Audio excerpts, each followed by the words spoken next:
As stated word for word by Cheng Qianli, if you become too attached to them in the end, you'll just be even sadder when they die.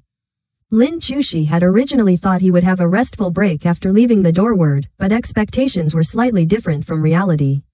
One thing for sure was that he certainly didn't expect a very unlikely and unwelcome person to randomly drop by their villa one day. He and Cheng Qianli had just returned to the villa after taking Toast out for a walk. When they spotted Ruan Nanju sitting on the sofa, his face expressionless as ever. And, lo and behold, a cute, baby-faced man was sitting right next to him. Needless to say, they were more than familiar with this person. It was Li Dongyuan, the man who had disguised himself as a newcomer to infiltrate Obsidian. Ruan Nanju, you must keep your word, insisted Li Dongyuan. Ruan Nanju hummed aloofly, sure. Li Dongyuan said, I suppose the matter is now settled. Suddenly, he heard the front door open, and he instantly whipped his head around, eagerly looking towards the entrance. But upon seeing Lin Chushi and Cheng Qianli, he sighed regretfully. Well then, I shall see you in the next door. Li Dongyuan reminded, don't forget your promise. Ruan Nanju nodded indifferently. Li Dongyuan stood up to leave, see you later. Ruan Nanju didn't bother bidding the other goodbye, and just silently watched him walk out. Why did he come here? Big brother Ruan? Cheng Qianli didn't have a single good impression of that guy. It was already humiliating enough that he and Lin Chushi were the only ones in the villa who were kept in the dark about that previous matter. But what's more was that he had to relive such brutal shame and suffering every time he recalled the moment Cheng Yixi contemptuously mocked his IQ.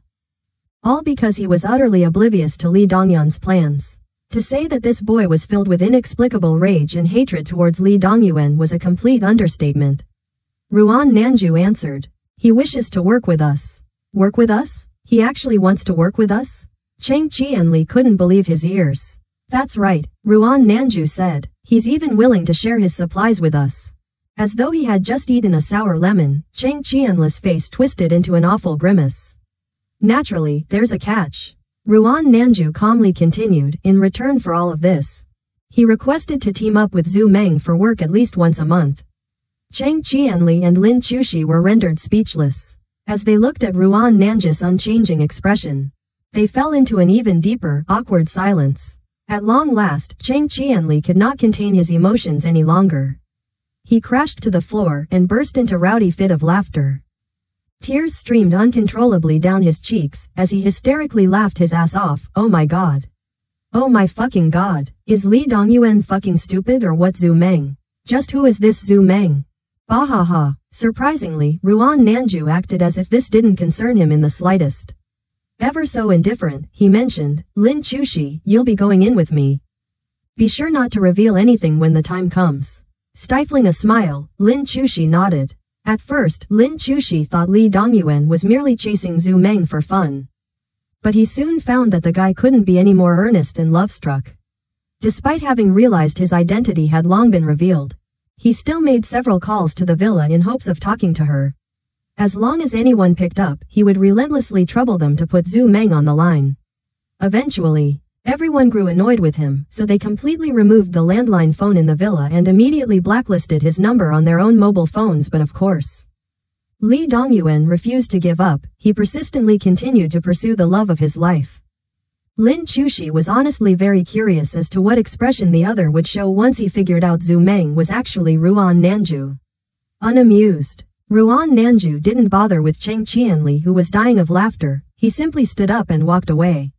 Although Ruan Nanju was beyond beautiful, no one in the real world would even think to associate someone as cold as him to that young lady. Cheng Qianli eventually stopped laughing like a maniac. As he lay on the sofa, wiping his tears and catching his breath, he wheezed, how could Li Dongyuan like Zhu Meng that much? Man, he's such a riot. Frankly speaking, Lin Chushi thought it was quite understandable. One could even say he sympathized with the man to some extent. He replied, if you never knew Zhu Meng was big brother Ruan, wouldn't you also like her? Cheng Qianli reflexively wanted to deny it, but Lin Chushi interrupted him, think about it carefully. After thinking about it for a bit longer, Cheng Qianli fell gravely silent. Indeed, it was practically impossible not to be attracted to an exceptional woman like Zhu Meng. She was intelligent, beautiful, and unique. She was virtually the most perfect lover one could ever ask for. If Zhu Meng truly existed, he would definitely know. Stop right there. Don't even think about it. Don't you dare dig yourself into this hole.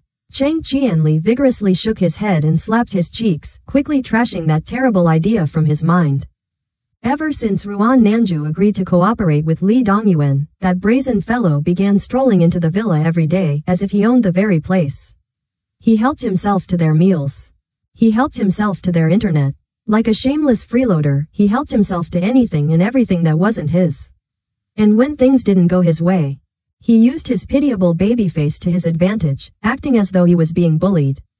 Fortunately, the residents of this villa were all self-contained individuals who weren't moved by such attempts. They didn't play along with the other, or let him walk all over them. Lu Yenshui, who had a rather short temper, directly approached Li Dongyuan and nastily spat. You are a 28-year-old grown man. Stop acting as if you're an innocent young boy and properly act your age. It's disgusting, Li Dongyuan angrily retorted. Just where in the world do I look 28? I obviously don't look it. Lin Chushi was shocked. You're 28 years old? To think the man was actually older than him. Li Dongyuan snapped. So what if I am 28 years old, huh? Haven't you heard that men at this age are every woman's dream? At the side, Chen Fei mercilessly gave the last hit while Li Dongyuan was already down. Dongyuan, stop being rude to our Chushi. Although you may be older than him, he is still taller than you. Li Dongyuan, would it kill anyone to speak kindly? Whichever way they looked at it. The leader of one organization running off to another organization every day was inconceivable and unheard of. But Li Dongyuan was extremely thick-skinned, so no one could do anything about him. To prevent Li Dongyuan from becoming increasingly out of control, Ruan Nanju finally took matters into his own hands. Zhu Meng likes composed men. Li Dongyuan's antics died down after that, sadly. That peace didn't last very long. The troubles and frustrations that followed that short-lived tranquility brought about even more headaches. The brilliant Li Dongyuan easily grasped the personalities of each and every individual in this villa, and quickly found his godsend Lin Chushi. Chang Qianli was a bit too dim-witted, and the others were a bit too perceptive and uncompromising. And so, Lin Chushi, who had a rather mild disposition, became the primary target of Li Dongyuan's harassment. Every single day, Lin Chushi was subject to the others' exhausting badgering and never-ending inquiries of Zhu Meng. It was pure, agonizing torture. He endured it for a few days. But his intolerance for the others' pestering won over him in the end. Unable to bear it any longer, he decided to talk to Ruan Nanju about this matter in private. He's harassing you? Ruan Nanju instantly put down the object in his hands when he heard this. He turned around to face Lin Chushi. Let me see your phone. Lin Chushi handed Ruan Nanju his cell phone. Upon reading the messages on the phone, Ruan Nanju's face grew ominously dark. With a callous sneer, he said, ignore him. I'll take care of it. Lin Chushi exposed a helpless expression. What if he finds out that you're Zhu Meng? If he finds out, then he finds out. In any case, it's not as if he can do anything about it. He returned the phone to Lin Chushi. Just try to bear with it for a bit longer. Lin Chushi nodded. He didn't know what Ruan Nanju did, but Li Dongyuan actually stopped harassing him the next day. In fact, the man didn't just stop. He even reached out to Lin Chushi and apologized, expressing that he had sincerely reflected on his behavior and wrongdoings. Lin Chushi was mulling over what possible method Ruan Nanju used to keep Li Dongyuan in check, when he heard Li Dongyuan conclude his apology with one sentence, so. If you're not angry or annoyed with me anymore, do you think you can tell Zhu Meng to give me another call?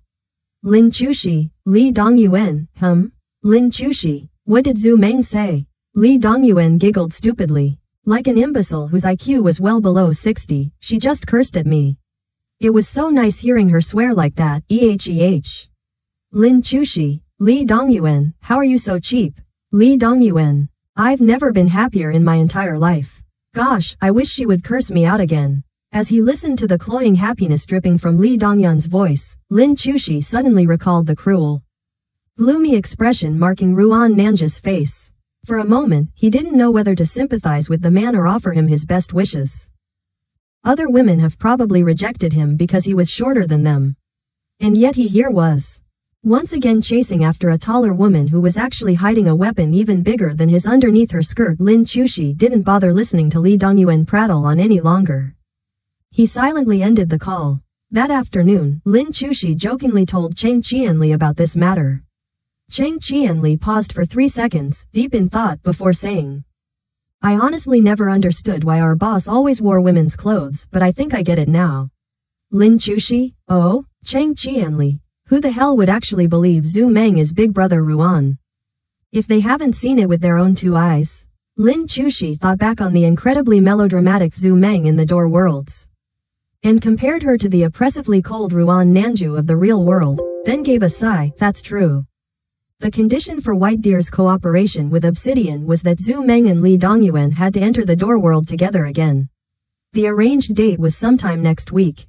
Like a nouveau riche who had no better way to spend his money, Li Dongyuan shoved a massive pile of notes at Lin Chushi and asked him to bring them to Zhu Meng, indicating that he wanted her to choose whatever she desired. Ruan Nanju couldn't be any more indifferent to this. He calmly remarked, it's no wonder Li Dongyuan is still single. Hearing Ruan Nanju's statement, Cheng Qianli, whose stupidity was beyond saving, fearlessly uttered, but aren't you single too, Big Brother Ruan? Ruan Nanju. Lin Chushi's lips twitched furiously as he tried suppressing his laughter.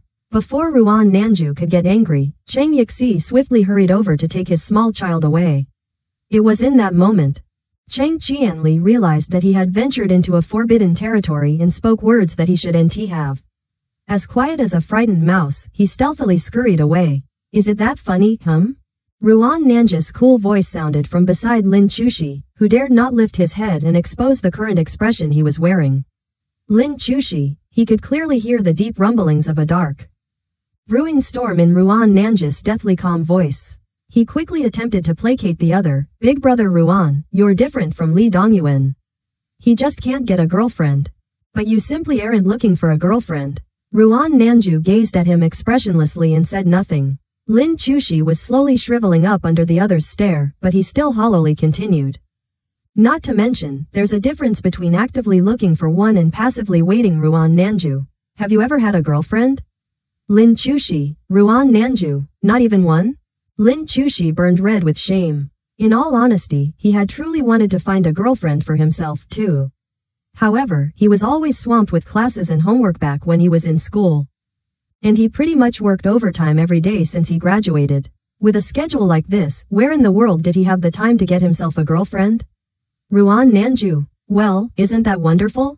An inexplicable sense of sadness suddenly washed over Lin Chushi. He's lived for over 20 years, yet he was still single.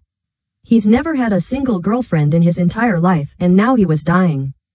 Thinking about it, his situation was quite pitiful. Ruan Nanju's mood seemed to have lightened considerably. Without the slightest sincerity, he happily comforted Lin Chushi, don't worry. It will work out somehow. Even if you cannot find yourself a girlfriend in the future, there will always be something else out there for you. Lin Chushi, like a cat? Ruan Nanju was rendered speechless. After a long moment of silence, he stood up and patted Lin Chushi on the shoulder. Figure it out for yourself. With that, he turned on his heels and walked away. Lin Chushi, what did he mean? Did he mean that cats were also impossible for him? Just then, Chestnut happened to be passing by. At the sight of Lin Chushi, it mewed cutely. Although there was still a long way before it became extremely affectionate with Lin Chushi again, at least it didn't resist the other as much as before. Lin Chushi instantly captured the innocent little kitten. Chestnut, meow meow meow. Lin Chushi, let Dad hug you. He plunged his head into its cushy belly and inhaled deeply. Weakly yelping in annoyance, Chestnut batted at Lin Chushi's head with his soft, squishy paws. After nuzzling his cat, Lin Chushi lovingly petted it for a while, before reluctantly releasing his cute little darling from his hold. Well, he might not have a girlfriend, but at least he had a lovely cat. Lin Chushi pleasantly thought to himself as he adoringly gazed at Chestnut's retreating figure. Moreover, when he took into account Li Dongyuan's own tragic love story, he genuinely felt that he wasn't nearly as miserable or pitiful.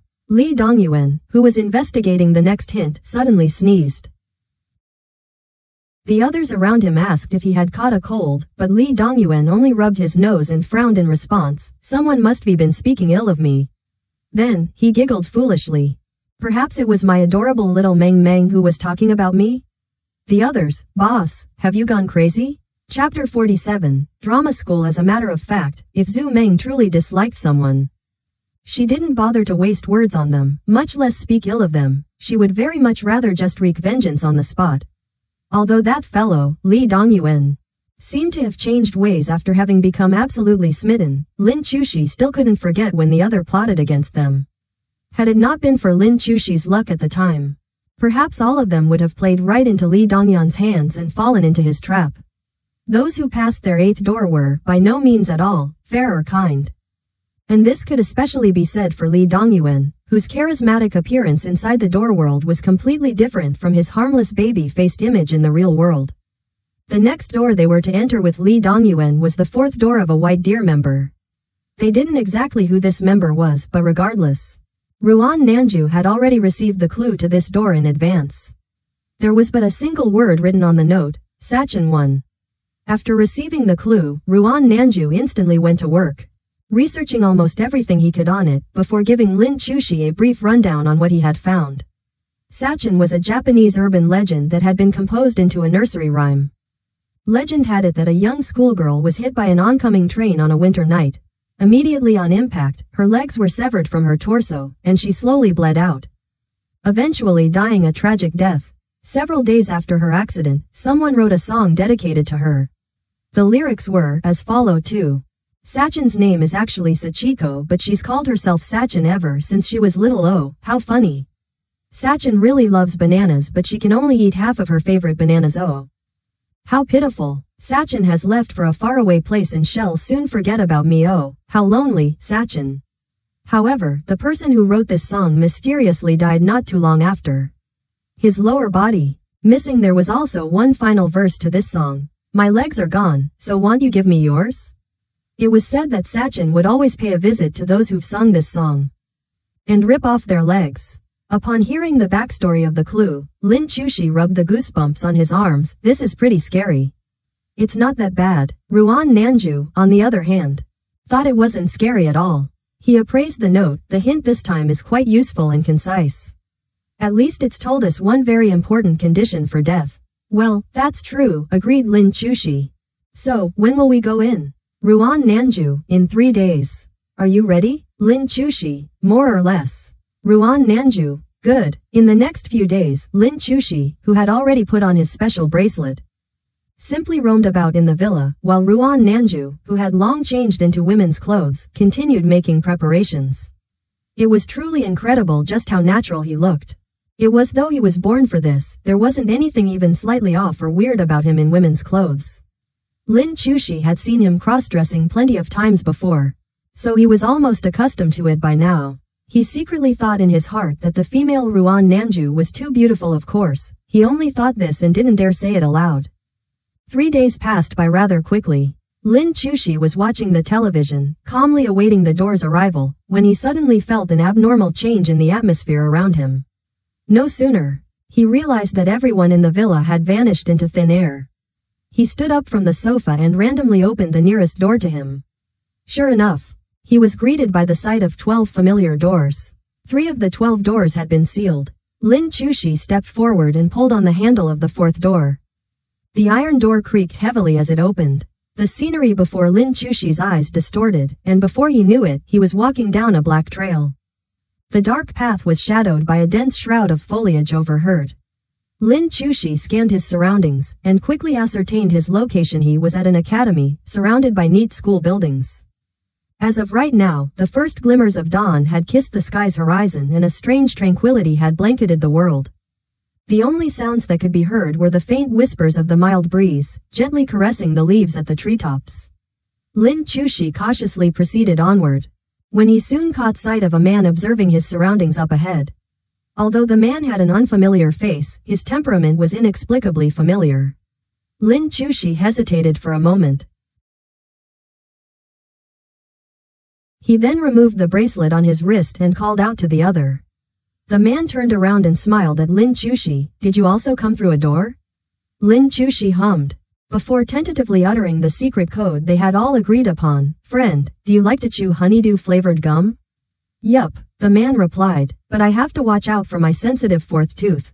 Li Dongyuan? Inquired Lin Chushi. The man nodded. Lin Chushi? Having confirmed each other's identity, the two gripped the other's outstretched hand and shook lightly. although it was already a given. Lin Chushi had to admit that Lee Dongyuan's appearance in the door world and in the real world were vastly different. In the door world, the other was much taller. And his cute baby face was nowhere to be seen. Although he exuded a particular gentleness, one could clearly perceive a hidden imposing presence within him. Let's move on. The gathering spot should be the school building up front, reckoned Lee Dongyuan, who was experienced with such situations. He then added, my name in the door worlds is still Meng Yu. Don't call me by the wrong name. Lin Chushi said, my name is Yu Linlin. As the two walked to their destination, they engaged in a small conversation about the door worlds. Naturally, both sides were very cautious when discussing this topic. When all was said and done, they were still opponents, so they didn't want to reveal too much. As they approached the school building, Lin Chushi spotted around 8 or 9 individuals standing near the building. 5 men and 4 women. That's 11 of us in total. Lee Dongyuan swept his eyes over the crowd. Zhu Meng should be there, too. Lin Chushi replied, let's look for her. In truth, Lin Chushi had already recognized Zhu Meng at first glance because he was the tallest among the 4 women. He was wearing a pastel-colored dress Lin Chushi had seen him wear before and had a crystal rabbit brooch pinned to his chest. He raised his head when Lin Chushi came over. His eyes curved into lovely crescents as he let out a sweet smile. Lin Chushi's heart thumped at the sight of the other's beauty. Lee Dongyuan didn't react with such exaggerated excitement as he did in the real world. He merely asked, is that her?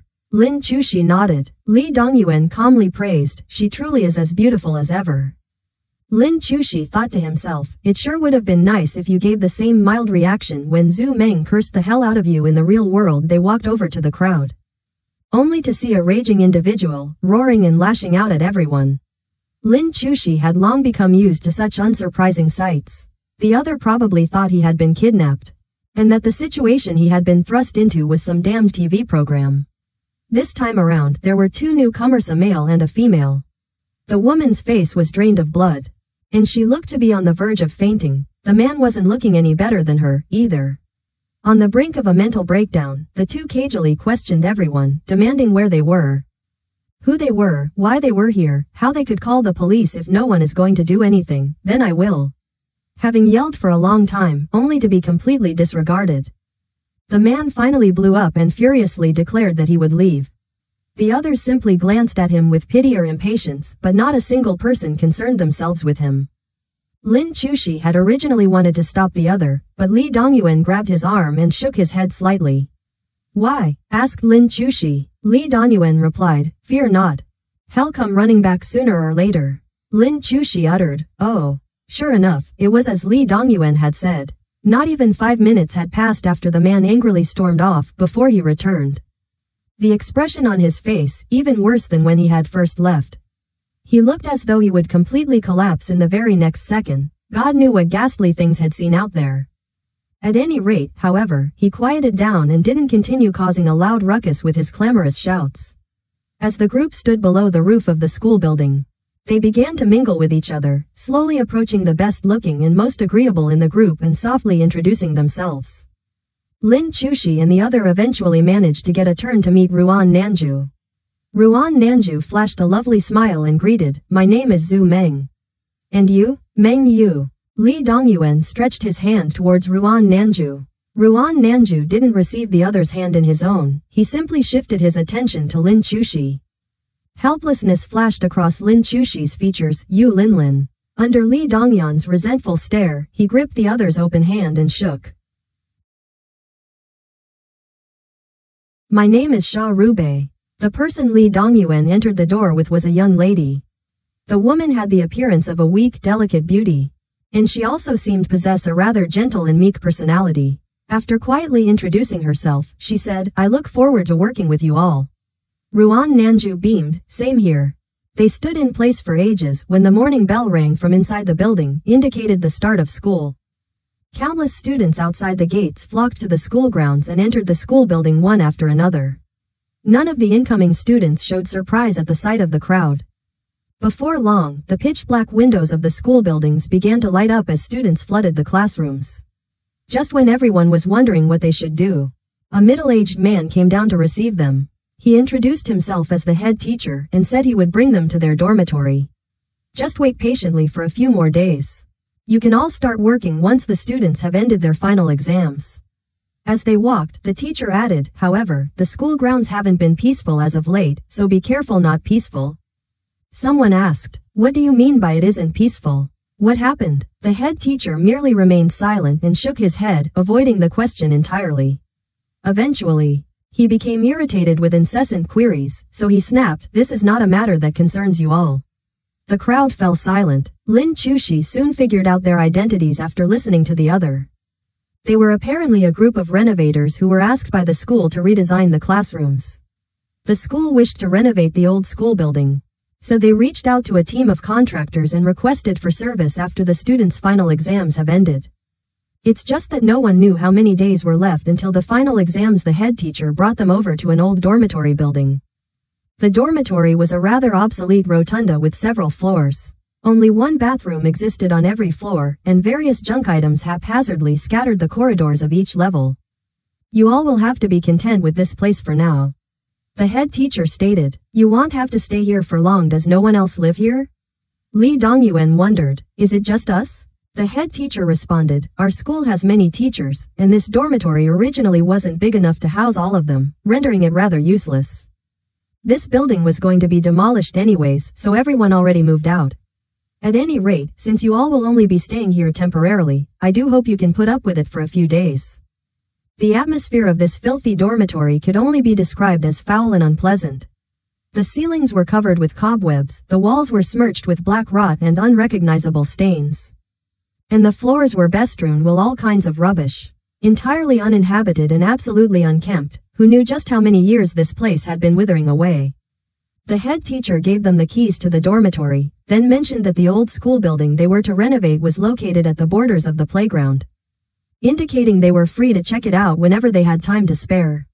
Will you not be showing us the way? Ruan Nanju inquired. After all, we are not familiar with the school grounds in the slightest. An ever so subtle change came over the head teacher's expression at Ruan Nanju's question. At last, he simply shook his head, stating that he had a class to teach. How could he possibly show them the way to the old school building if he barely had time in his schedule? If they truly wished to go, they would have to go by themselves. Furthermore, he highly suggested that they only check out the place during the day. As for why, although he didn't explicitly state the reason, there was no need to. For everyone clearly knew it in their hearts. With these last words, the head teacher hurried away without looking back. His departing figure revealed his reluctance to get further involved with them. Li Dongyuan, who was leaning against the railing while chewing on a piece of gum, hummed thoughtfully, that NPC is quite interesting. Lin Chushi, what's interesting about him? Li Dongyuan, NPCs generally aren't afraid of death. But one look at that man, and you can tell he's very afraid. Lin Chushi didn't quite understand what Li Dongyuan was suggesting, so he didn't continue the conversation. The world is still a vast place of mystery and wonder. A matter such as this should come off as a surprise to us. Ruan Nanju indifferently remarked. Let's take a look at our rooms. The dormitory only had 4-person rooms with 2 bunk beds. That being said, the most appropriate step to take was to divide the 11 of them into 3 rooms. This place is so shabby and stuffy. The smell of mold is everywhere. It's rather nauseating. As soon as she entered the dorm room, Sha Rubei, the person who was brought in by Li Dongyuan, began to complain in a soft voice. Beggars can't be choosers. Get used to it, Li Dongyuan said. Besides, we won't be staying here for that long. Ruan Nanju didn't nitpick at the room. He simply climbed into the bed above Lin Chushi's, reached out and touched the blanket. I don't know how long this place has been neglected for, but the blankets are cold and damp. Li Dongyuan instantly offered, I'll warm them up for you. Upon hearing the other, Sha Rubai's lips twitched. One could conclude she was probably thinking about the obvious difference in treatment between the two of them, wondering why she wasn't treated the same as Ruan Nanju. She shot a glance at Ruan Nanju before lowering her eyes. Although she was feeling rather bitter and irritated, she still tried containing herself, not wanting to show the ugly side of her. Of course, Ruan Nanju had always been very sensitive to other people's emotions. He could clearly perceive the Sha Rubai's inner turmoil at first glance. His eyes twinkled with obvious mischief. And with the wave of his hand, he beckoned Lin Chushi over. Lin, help warm it up for me. Lin Chushi, he wasn't a stranger to that expression Ruan Nanju was wearing. Although he was oblivious to what was going on, the moment he caught sight of Ruan Nanja's face, he instantly knew the other was up to absolute no good.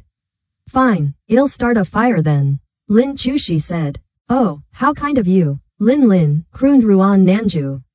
Lin Chushi got up to walk outside when he was abruptly stopped by Li Dongyuan. Li Dongyuan took a long, hard look at him before firmly declaring, "I'll be going." Lin Chushi, Li Dongyuan, Meng, wait for me. With that, he rushed out to the corridor to get some coal for the fire. Upon witnessing this, Sha Rabai's mood grew even worse. They soon found she was far from the kind, open-hearted and gentle-natured damsel she posed as. The moment Li Dongyuan left the room, she dropped all pretenses and scoffed. Disdainfully, sneeringly and mocking, "You people from Obsidian are so finicky and weak. To think you actually had to trouble Big Brother Li to warm up your blanket, just because you didn't like it. How absurd." Ruan Nanju immediately brought a finger to his lips after hearing what the other had to say. Feigning deep fear and anxiety, he softly hushed the girl, then fretfully whispered, "Shish. It's Big Brother Meng, not Big Brother Li. Your voice is so loud. What if someone heard you just now?" Sha Rabai's face turned several shades darker, and the veins in her forehead practically bulged with pure rage. Looking at her fuming to the point of turning purple, Lin Chushi felt somewhat sympathetic. When the boss decided to act out a drama, who could possibly stop him? Li Dongyuan finally started a fire. While warming up the blanket for Ruan Nanju, he said, "When should we check out the old school building?" "In the afternoon." Ruan Nanju replied, "Let's eat first before heading over to the school building to search around for clues." "Sounds good." Li Dongyuan nodded in assent, as Li Dongyuan continued drying the blanket. Lin Chushi decided to check around the dormitory. The dorm was, surprisingly, quite spacious. Unfortunately, the damage time had afflicted on the place detracted from this aspect. The paint on the walls were peeling off, and more than half of the ceiling had crumbled apart, revealing black reinforced concrete slabs beneath. There was even a small balcony attached to their dorm. All that greeted him when he looked out the balcony was an overgrown lawn, and a bit further into the distance were the school gates. It seemed that the dormitory was on the very edge of the school grounds. Lin Chushi examined the room one last time. He truly didn't expect to find anything on his second round of investigating. But who would have imagined he'd discover a peculiar object sticking to the corner of the cabinet? It was a red paper talisman 3. It was attached to the innermost section of the cabinet, and it was rather easy to overlook if one didn't pay careful attention.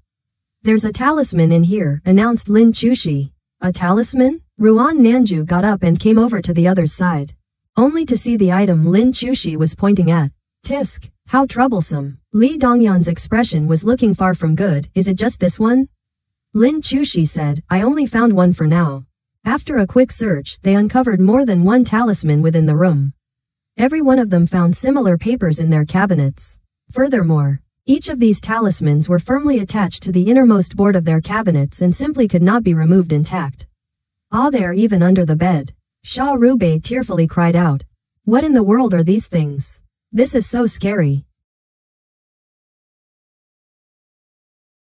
Upon lifting the mattress, she saw countless blood-red paper talismans chaotically pasted onto the wooden bedboard, layer after layer, until they invaded the entire board. The mere sight of it made shivers run down their spines. However, the most awful part about this was that they would have to sleep on this talisman-riddled bed at night. Ruan Nanju headed over to have a look. He then tilted his head to the side and remarked, "I believe these talismans are meant to drive away evil spirits." Li Dongyuan glanced at him. "Have you seen these before?" Ruan Nanju, "I have seen these before. I just cannot seem to remember where exactly though." Li Dongyuan, "Then well, leave them on." It went on without saying that the average person would cower in terror at the sight of these hair-raising talismans and immediately tear them off. In fact, even cowards wouldn't pause to think before ripping apart all of those talismans in hysterics. Sha Rubei, a small girl whose courage was even smaller, was no different. Had Li Dongyuan not prevented her in time, no doubt she would have long torn those talismans. After they inspected their entire room, it was almost time for lunch. Upon exiting their room, they came across a group of members who had been assigned to another room, quarreling amongst themselves. "Are you fucking insane? Why the hell would you keep these things? What if it's cursed and summons a ghost?" A large pile of red paper talismans was crumpled in the speaker's hands. It seemed as though the others had also found those items in their room just now. The other individual was just as unhappy, if not more so. If you're afraid that they'd summon ghosts, then tear the ones on your own goddamn side. I am not scared of that. You say that those will attract evil spirits, but I say they'll ward against them. Fucking psycho. None of my words are getting through that thick skull of yours. I can't reason with you anymore. You know what, you just sleep there then. I don't want to share a room with someone like you anyways. Xiao Qin, well, move to the room next door. The man hatefully threw the talismans into the trash bin. Wards off evil spirits, my ass. You really believe that, huh? Tell me, which NPC isn't looking forward to us dying? And you say they're trying to help us ward off evil spirits? Bullshit. With that last statement, the man turned around and took the girl to the next room. A loud bang soon resounded in the halls following the man angrily slamming the door shut. Ruan Nanju and the others all witnessed this commotion from start to finish. Sha Rubei, who was already quite frightened, grew even more afraid after seeing this. With a trembling voice, she fearfully asked, Big Brother Meng, do you think they might be telling the truth? What if those things will really attract ghosts? Before Li Dongyuan could even respond, Ruan Nanju leaned against Lin Chushi's, buried his head into Lin Chushi's shoulder, and whimpered in the same exact frightened tone Sha Rubei used, Big Brother Lin, I am so afraid. Lin Chushi, what are you afraid of? Are you afraid that you won't be admitted into the drama school of your dreams with a talent like yours? As soon as Ruan Nanju snuggled up to Lin Chushi, Li Dongyuan instantly whipped his head around and maliciously glared daggers at Lin Chushi, seemingly wanting to stab him to death. Lin Chushi, it's no use glaring at me like that, brother. Seeing that Li Dongyuan completely ignored her, Shu Rubei resentfully bit her lower lip. Deep pain marred her features and she appeared to be on the verge of sobbing. If this were the previous world, perhaps Li Dongyuan would have comforted her. Unfortunately for her, this was the world where Ruan Nanju, a man who played the role of a heroine better than any true heroine, existed. Just the inexplicably captivating sight of him with sorrowful downcast eyes was enough to arouse the pity of others. Faint glimmer of tears glistened within those beautiful crystal eyes of his. He gently bit his lower lip and softly whispered, I'll try my best not to be afraid.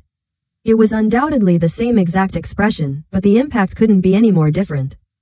Ruan Nanju's destructive power was simply a force that couldn't be reckoned with.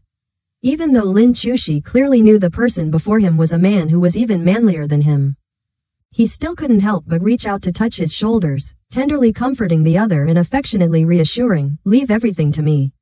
Naturally, Li Dongyuan wasn't an exception either. The current expression on Li Dongyuan's face all but screamed that he couldn't wait to chop off Lin Chushi's filthy hand that was resting on Ruan Nanju's shoulder and replace it with his own. And, unbeknownst to these men, Ruan Nanju and Sha Rubei were secretly communicating with their eyes. Sha Rubei, you sure are something else. Just you wait and see. Ruan Nanju, I am fine with just waiting. Goodness, you're so scary. In any case, Lin Chushi couldn't be any more oblivious to the unspoken battle between the Sha Rubei and Ruan Nanju. He was still lost in thought, mulling over the purpose of those talismans. He wondered whether or not they were truly meant to ward off evil, whether or not they should actually tear them, and what consequences they would incur should they rip those talismans apart. Before long, it was time for lunch. The four of them chatted amongst themselves as they made their way to the cafeteria. The student body population at this school was quite large, so it was only expected that the cafeteria would be packed with countless students. This was the very first time in the Door Worlds that Lin Chushi had walked into such a normal, cheerful scene. Faced with such liveliness, he momentarily forgot that he was actually in a world of nightmares. I find this quite terrifying, Ruan Nanju expressed. Who knows what the people before us are hiding? For all we know, they may not even be human. Li Dongyuan didn't respond to Ruan Nanju's statement.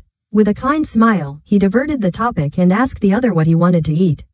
Ruan Nanju, I will eat whatever Big Brother Lin eats. Li Dongyuan, Lin Chushi, please stop glaring at me like that, brother. I swear I am innocent. At long last, the four individuals sat at the table with a bowl of fresh noodles in front of them. Ruan Nanju's bowl of noodles was slightly different from everyone else's. He was the only one who had 2 eggs in his bowl, eggs that Li Dongyuan had specially brought for him. Sha Rubei saw the extra egg in the other's bowl. And she gnashed her teeth so hard that they almost snapped off. She was deeply interested in Lee Dongyuan, but Lee Dongyuan never responded to her advances, let alone looked her way. She truly believed Lee Dongyuan would eventually yield under her persistent stalking and harassment, but then this Godawful woman named Zhu Meng suddenly barged into their relationship. No matter how beautiful that woman was, she was still a complete bitch at heart and, frankly speaking, Xia Rubei had never met any girl whose bitchiness could outrival her own. Ruan Nanju leisurely relished both eggs before expressing his gratitude towards Lee Dongyuan. Lee Dongyuan beamed brightly and heartily replied with, "As long as you're happy." Ruan Nanju only returned the other's reply with one suggestive sentence, "Of course, this white stuff was very delicious. But I would be much happier if I could get a taste of Big Brother Lin Lin's point for Lee Dongyuan. Numbed, Lin Chushi's expression froze on his face. He had already realized he couldn't escape from Ruan Nanju's scripts, but why did his body have to be brought up like this? Ruan Nanju, can you please speak clearly and not cause any unnecessary misunderstandings? As they ate their meal, they asked the students beside them if something had happened in the school recently. Most of the students were rather perplexed after hearing the other's question. It wasn't until they asked a third-year student that they got a reaction. Upon hearing that question, the student's expression changed instantly and he immediately denied knowing anything. He then hurriedly stood up with his meal tray, wanting to leave. However, he was blocked by Lee Dongyuan. Student. We haven't finished with our questions yet. Lee Dongyuan smiled gently. The expression on his face couldn't be any kinder or harmless. Yet, the threateningly oppressive aura he exuded was anything but kind or gentle. It's not very polite to just leave like that, you know? Weren't you taught any manners? The third-year student coolly responded, "It's useless to ask me about this. If you really want to know what happened, just go to the school library and look for newspapers dating back to the past few days." Ruan Nanju quirked his brow. "What are you afraid of?" The third-year student shook his head, not daring to answer. Lin Chushi noticed that the student's hands that were gripping onto the meal tray were trembling slightly as he spoke. Although he was pretending to be calm, anyone could tell he was deeply terrified. "Forget it, leave him be." Ruan Nanju waved his hand dismissively. "See you later." Lee Dongyuan frowned, seemingly wanting to say something, but in the end, he didn't say a word. He simply released his hold on the student, letting him go. "A third-year student in class 3. Ruan Nanju observed. "Although we don't know his name right now, we can easily find out later." "How did you know?" Xia Rubei looked at Ruan Nanju in astonishment. Ruan Nanju pointed towards his chest. Did he not have his student ID number tag hanging down to his chest? It was all written on it. Xia Rubei, Ruan Nanju. "Oh my, so you didn't notice it?" Xia Rubei, Ruan Nanju, "It's fine. At least one of us noticed it." He deliberately threw a sickeningly wide, insincere smile towards Xia Rubei, smirking sanctimoniously. Xia Rubei nearly cried out of sheer frustration and rage at Ruan Nanju's shamelessness. Chapter 48. Sachin. The vast grounds and school buildings only made up parts of the academy's larger public infrastructure. In addition to the school facilities, there were various public facilities, including libraries and cafeterias. After finishing their meal, the four made their way towards the dilapidated school building, only to run into three other members. The three individuals seemed to have just formed a team. Upon catching sight of the four, they greeted them with a smile. A man, who was seemingly the leader of the group, asked, "Are you all heading over to the old school building, too?" "Yes." Lin Chushi nodded. "You all, as well?" "We're planning to check it out. Seeing that we're all headed in the same direction, we might as well stick together. As they say, the more the merrier." The man then presented himself. "I am Lu Zhuangsheng." Lin Chushi also introduced himself in response, "You Linlin." Thereupon, the group of 7 walked towards the old school building, all the while engaging in small talk. On the surface, everyone seemed to be chatting happily, but in truth, they were extremely wary of those they considered strangers and carefully watched their words, clearly more than reluctant to disclose the slightest information when speaking. After all, the door only had one clue, and that clue ultimately belonged to the first person who left the world. That being so, even if they had joined forces for the time being, they were all potential competitors. Unless they were driven to a desperate strait where everyone had to cooperate with one another to survive, there would always be those who held other ideas. that Lu Zhuangshang seemed to be rather interested in Ruan Nanju. Although he feigned indifference, his gaze kept straying towards Ruan Nanju, lingering on the other's body. They were originally going to go their own way after reaching their destination. Yet, despite arriving at the school building, the two teams seemed rather unwilling to part with each other. Lin Chushi had initially believed that the other discovered something, but he soon realized that Lu Zhuangshang actually didn't find anything. He simply wanted to stay by the side of the beautiful Ruan Nanju, nothing more. Frankly speaking, it wasn't the least bit surprising to see men falling for Ruan Nanju, given how he looked and conducted himself whenever he was in disguise. A seal was pasted on the old school building, prohibiting students from entering. Before departing, the teacher who received them gave them a few keys, mentioning that the keys also opened the entrance of the old school building. Lin Chushi fished out the keys to unlock the doors, and soon after, the group filed into the premises of the derelict school building. The school wanted them to renovate this entire building, from the walls and the floors to the chairs and the desks. Considering the scope and complexity of this task, this could actually be considered a large-scale project. This building isn't old, Ruan Nanju concluded, after having observed the building for a good while. It looks to have been built 6 to 7 years ago, at most. It certainly isn't old. When Lin Chushi first heard the other's description of the building, he assumed the facility would be in awful condition, having been neglected for decades. It was only after he arrived that he realized the school building wasn't as old as he had imagined. In fact, it was just an ordinary school building. This learning facility consisted of 6 floors, and its color scheme was primarily comprised of red and white. When looking at it from the playground, this school building slightly resembled a large slab of fresh pork belly. "Let's go and have a look," said Ruan Nanju. After entering the building, the group of 3 didn't stick with them for long. They stated that they wanted to observe the situation upstairs first. Lin Chushi and the others began inspecting the first floor. As of now, the school building was utterly bereft of life, completely abandoned by teachers and students alike.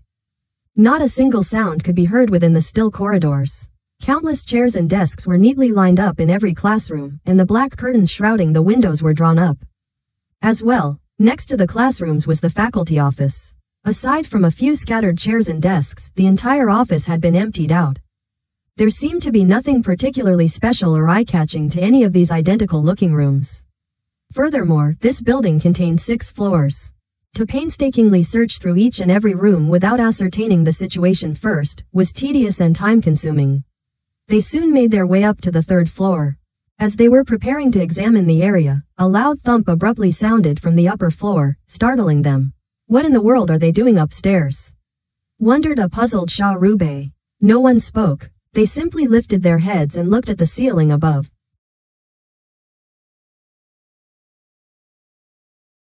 As of now, the individuals who had parted ways with them at the doorway should have been upstairs. God knew what that group was up to though. Loud irregular thuds continued to echo from the floor above. The knocking sounds were constantly moving from one end of the corridor to the other. The more they listened to these ceaseless noises, the more disturbed they grew. How annoying! Sha Rubei exasperatedly huffed, clearly frustrated by the ruckus. Are they crazy, or what?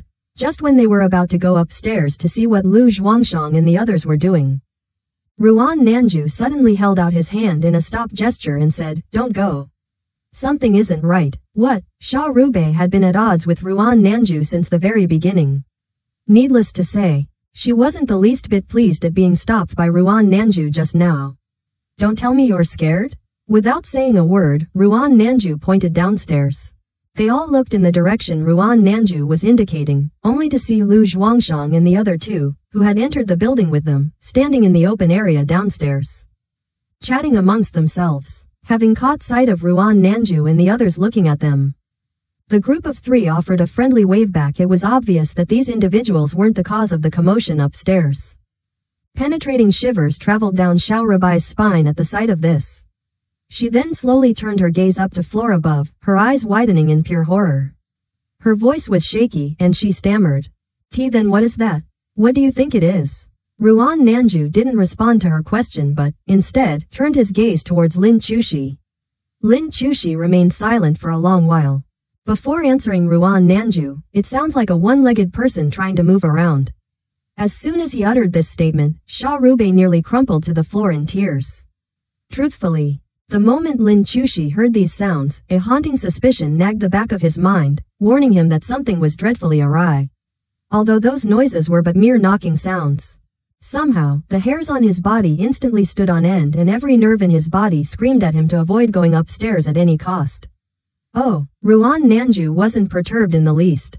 No doubt it's that very Sachin, who was written on the note, hopping around. Sha Rubei. At the sight of Ruan Nanju's ever so calm appearance, Li Dongyuan cracked a smile. You're not afraid? Ruan Nanju had been asked this question several times before, so Lin Chushi thought he'd respond as coldly as before. But the drama queen just hugged Lin Chushi's arm and replied, of course I am afraid. Big brother Lin, I am so scared. Lin Chushi, isn't it too late for you to put up an act? I am so scared that I can't move. I need a kiss from big brother Lin to go on, whined Ruan Nanju. Xiao Rabai's face turned extremely ugly at his words. Lin Chushi had a feeling that if she had a weapon in her hand right now, she would have long ferociously lunged at Ruan Nanju. Unfortunately, she didn't, so the only thing she could do was grimace in hatred and forcibly endure it. Oh, I am only joking. Perhaps it was because the expression on Sha Rabai's face was twisted beyond the point of recognition that Ruan Nanju decided not to drag out his act any longer. He spread his palms out wide in surrender and gave a shrug. It's best if we do not go upstairs until we've identified the situation we're dealing with. Let's first go to the library and browse through issues of old newspapers to figure out what happened at this school. Aren't you curious though? Li Dongyuan raised his brows in question. Ruan Nanju calmly replied, curiosity killed the cat. Haven't you noticed all those characters who died early on in horror films were a bit too curious for their own good? Li Dongyuan didn't respond. Although he was grinning, he obviously wasn't convinced by Ruan Nanju's statement. However, he didn't bother to refute the other, and simply agreed to Ruan Nanju's suggestion. And so, the four of them no longer concerned themselves with those unsettling noises and exited the old school building. This old school building was quite distant from the other school buildings. A large playground was randomly situated in the center of the academy grounds, creating a greater divide between the facilities. Who knew what the education department was thinking when they first decided to build the school here? No matter how On looked at it, a school being designed as such was an utter inconvenience for everyone coming and going from the academy grounds. The library was located east of the old school building. Because classes were presently still in progress, no students were seen roaming about the library. Lin Chushi had originally expected the library to be rather large. But he certainly couldn't have imagined it would only have one floor. It appeared that the difference between school libraries and academic libraries was rather large. Then again, many high school students spent majority of their time studying and taking exams. It was only natural they wouldn't be in the mood to read even more books on their free time. The librarian was an older female teacher. The moment Lin Chushi and the others stepped foot into the library, she took out a book and asked them to fill out their names, before letting them off, not bothering to waste any more time on them. It wasn't long before they found the library's newspaper collection. The stacks of newspapers were arranged quite neatly and sorted chronologically. Search for it, Ruan Nanju said. Given that we were just brought here, something must be happened very recently. Check the past records carefully. Lin Chushi nodded and began flipping through the pages. Sure enough, it was as Ruan Nanju had suspected. An accident did occur in the school quite recently, and the site of the accident was the old school building. According to the statements, 3 third-year students from Class 2 had died.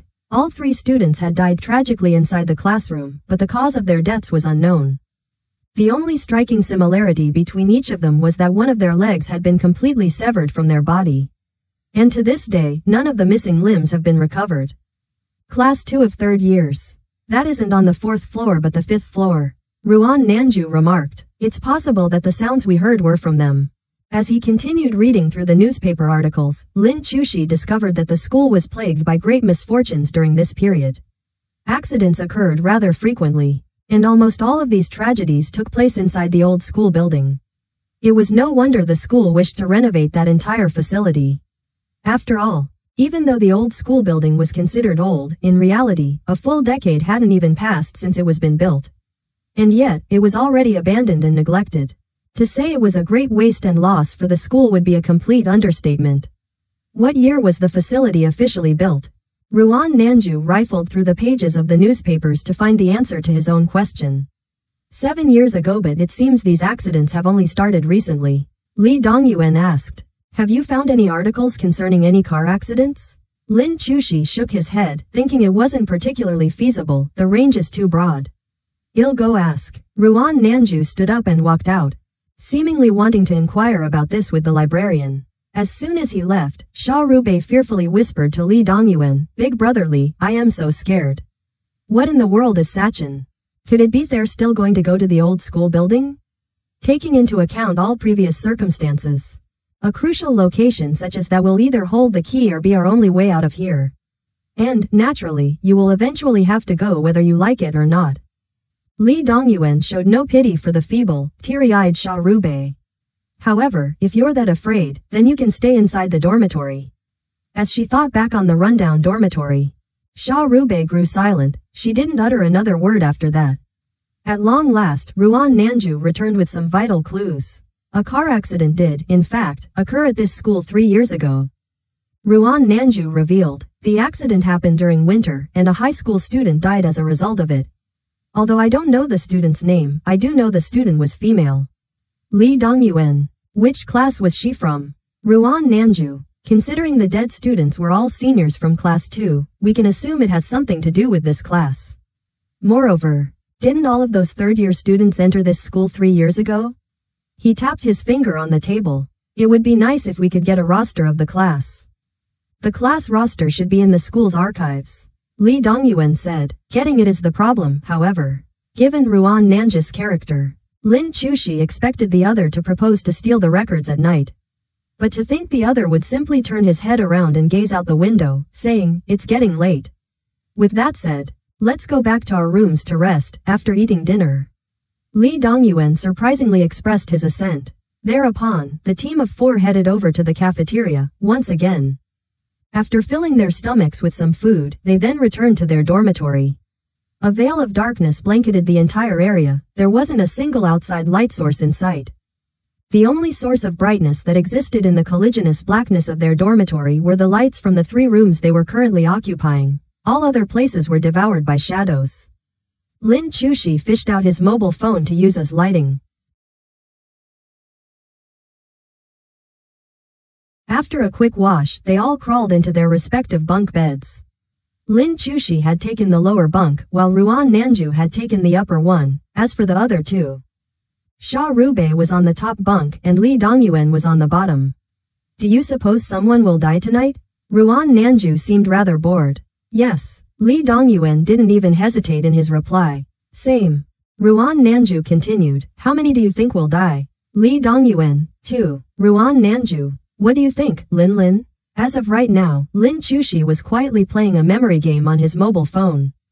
He was so absorbed in gameplay that he didn't pay attention to what Ruan Nanju said. Caught off guard, he let out a huh? Ruan Nanju poked his head out from the upper bunk to look at the other.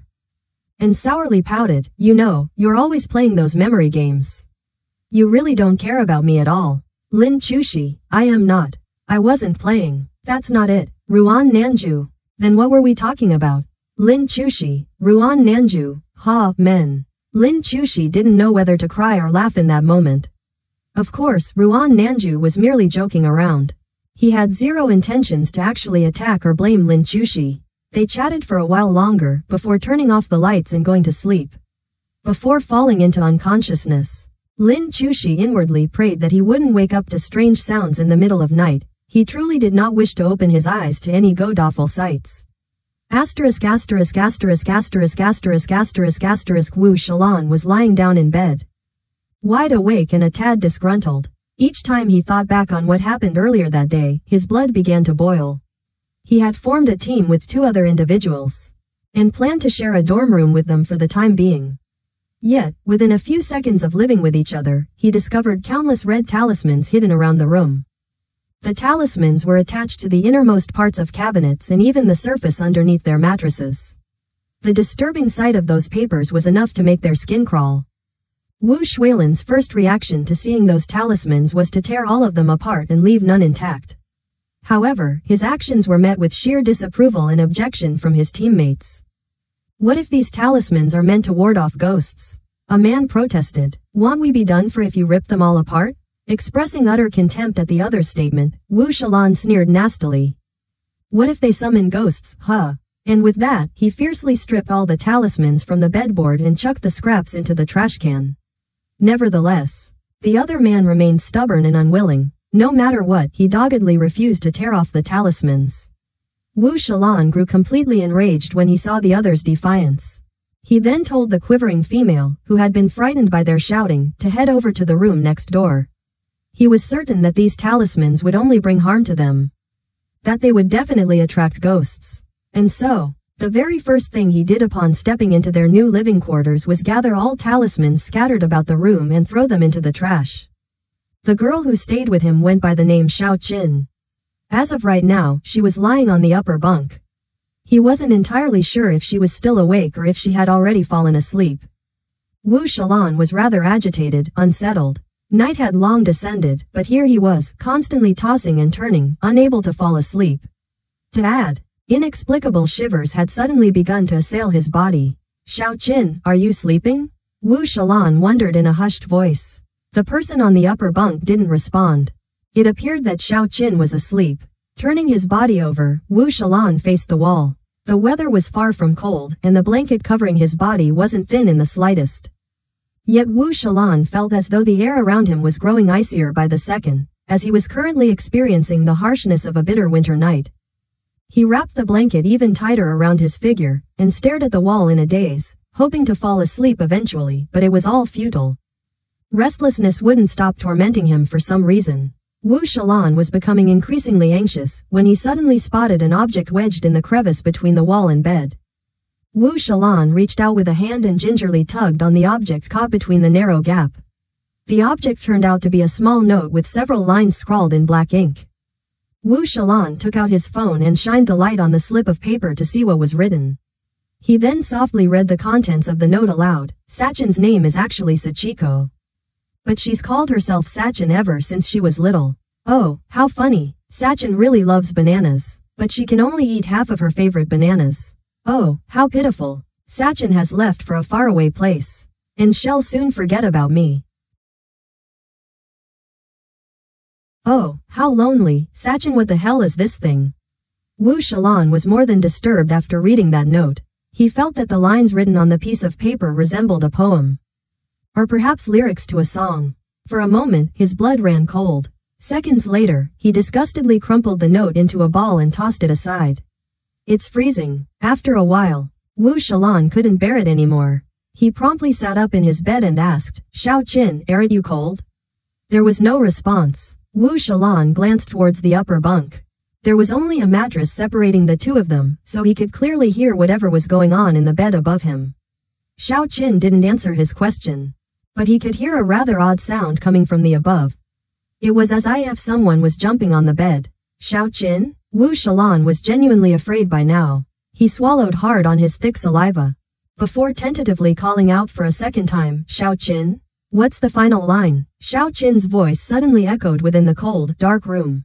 Wu Shalan was slightly taken aback. The final line? Xiao Qin once again demanded, what is the final line of those lyrics?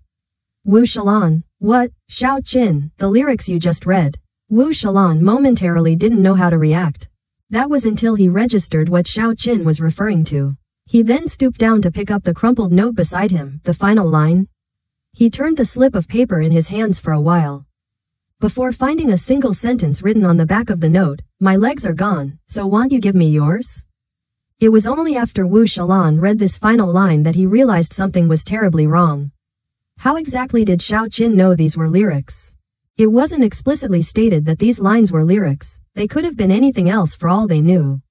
Furthermore, he was reading those sentences in such a soft voice. How could she have possibly heard him unless it wasn't Xiao Qin who asked him this question but something else? The expression on Wu Shuilan's face froze. The sounds of jumping grew louder and louder. The bed appeared to be seconds away from collapsing under all that shaking. Wu Shalan was overcome with insufferable terror. In a frenzied panic, he scrambled down from his bed, but as soon as he did, he stumbled upon an appalling sight on the floor. Xiao Qin, who was supposed to be lying in the upper bunk, was sprawled across the ground, utterly limp. even though she was no longer breathing.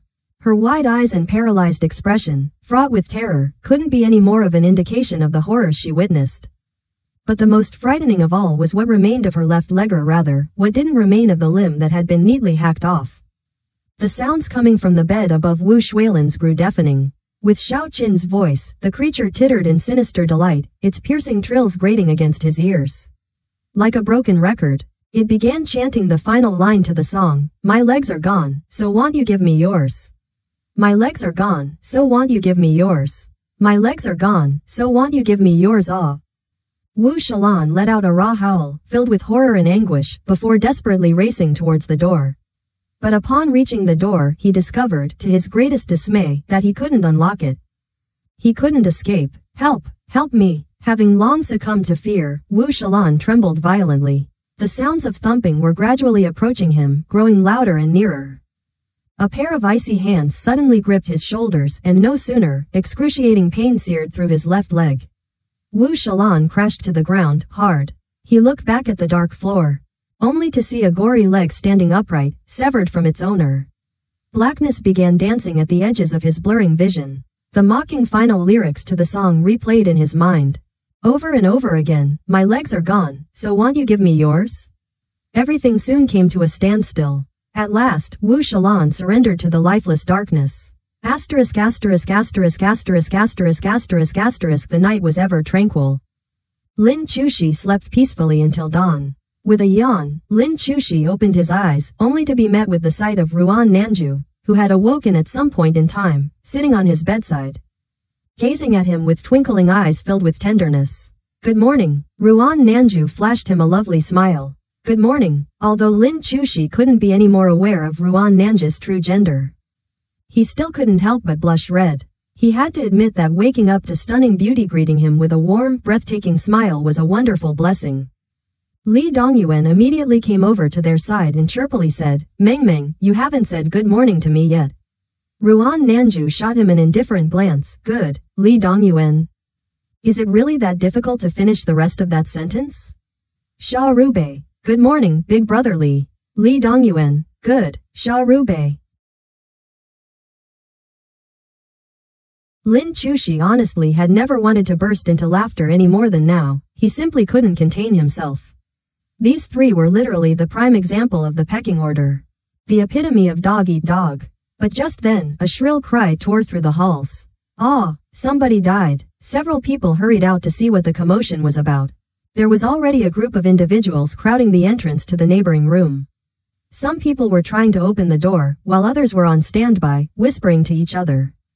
Lin Chushi took a peek, only to see thick, crimson blood spilling from the crack between the closed door and ground, trickling along the floors of the corridor and forming into puddles. Judging from the vast amount of blood flowing from the room, it was evident that the people inside had been met with tragedy.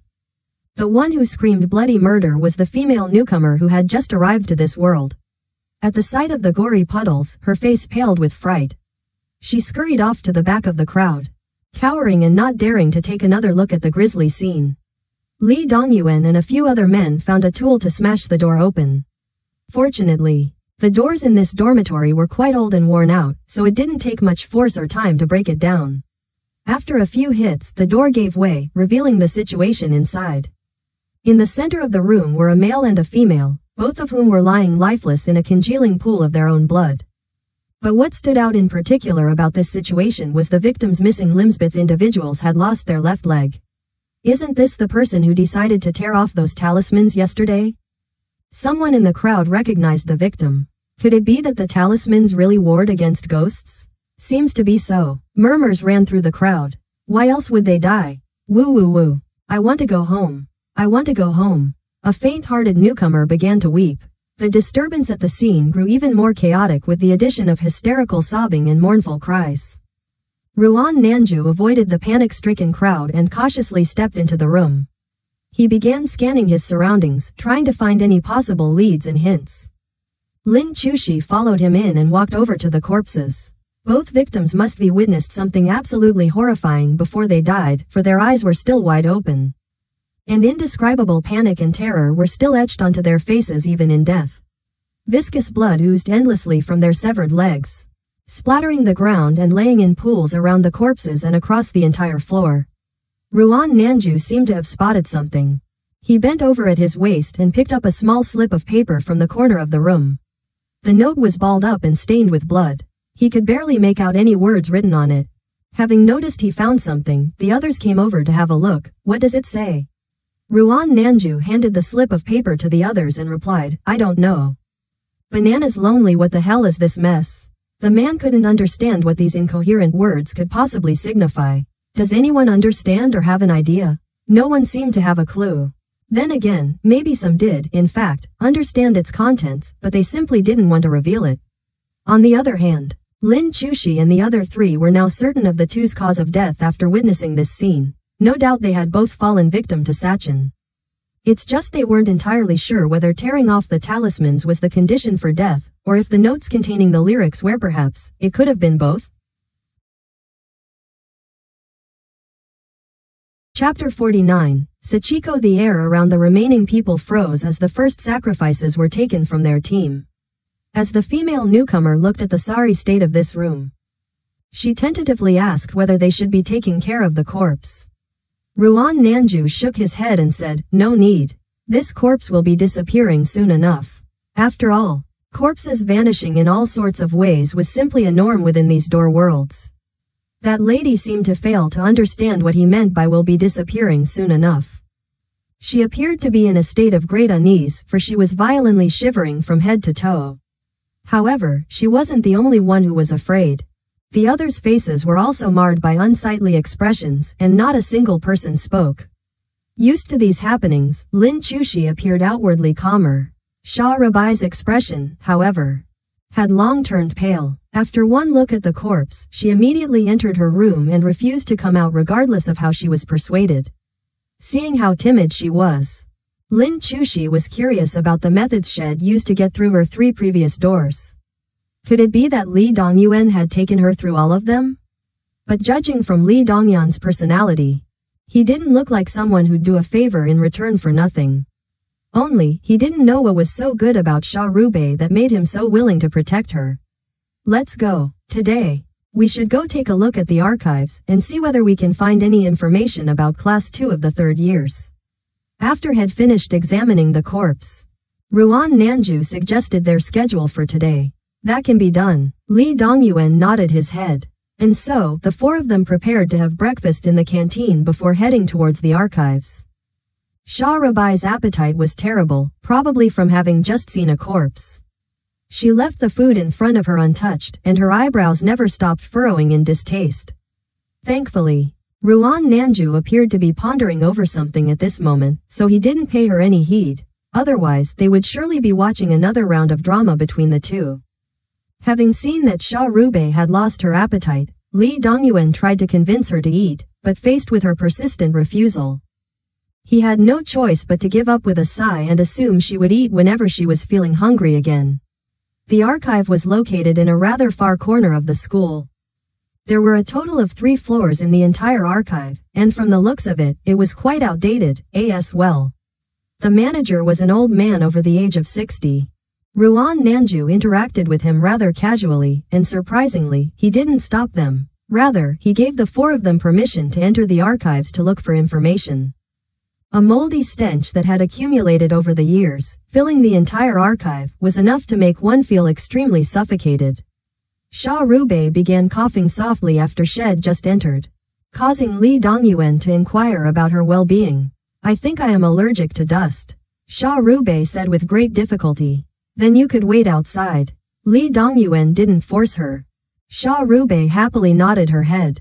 The lights in the archives were dim, and towering shelves filled with records decorated the entire room. It was a frightening view to see from the outside, let alone from the inside. Xie Rubei was, naturally, happy that she didn't have to follow them in. Li Dongyuan reminded her to sit still near the doorway, and said that they would be coming out as quickly as possible. As the 3 of them headed inside, Ruan Nanju smirked and remarked, "Wouldn't have expected that the leader of the White Deer would be such a kind gentleman towards girls. Meng, are you jealous?" Li Dongyuan's lips curved upwards into a smile as he looked at Ruan Nanju. Ruan Nanju, not to the point of jealousy. I am only curious. What is so attractive about this Sha Rubei? That you'd spoil her so? Lee Dongyuan didn't plan to give an answer, he only smiled and responded, you really are jealous. Since he refused to give an answer, Ruan Nanju no longer asked. He turned around and went into the archive. The archives were arranged in chronological order. After some time was spent searching, they quickly found the information regarding the third-year students of Class 2 from 3 years ago. Those same students were only first years when they had just enrolled in the school. Ruan Nanju reached out to take the files that belonged to them. He flipped open the first page and saw a group photo with black letters written in charcoal on the back that said, Second Year Class 2. I've found it, Ruan Nanju announced. This is their group photo. Lin Chushi leaned in close to Ruan Nanju and saw the photo in his hand. This photo was rather ordinary. There was nothing special about it. The group of students in the photo looked young and tender, with teachers of all subjects standing on both sides of the crowd. Ruan Nanju observed. There's a total of 34 people in their class. He suddenly furrowed his brows. Something doesn't feel right about the photo. On the contrary, Lin Chushi didn't find anything wrong about it. But since Ruan Nanju had said those words, then he must have found something odd. But as of this very moment, they couldn't exactly figure out what it was. Wait, Lin Chushi suddenly discovered something amiss, and he said, 34 people? But there are only 33 in this photo. Everyone was neatly arranged into a total of 3 rows, with 11 people making up one row.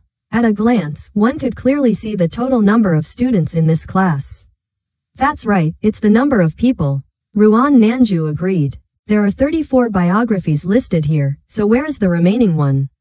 Lin Chushi and Ruan Nanju exchanged glances and found the same expression in each other's eyes. Obviously, they had both guessed that the missing person was Sachin. The general information of the students should be listed. Lee Dongyuan took the files over and began to meticulously flip through them. He promptly found the student's biography. This page was torn off by someone. There should have been 34 pages of biographies, but at this moment there were only 33 present.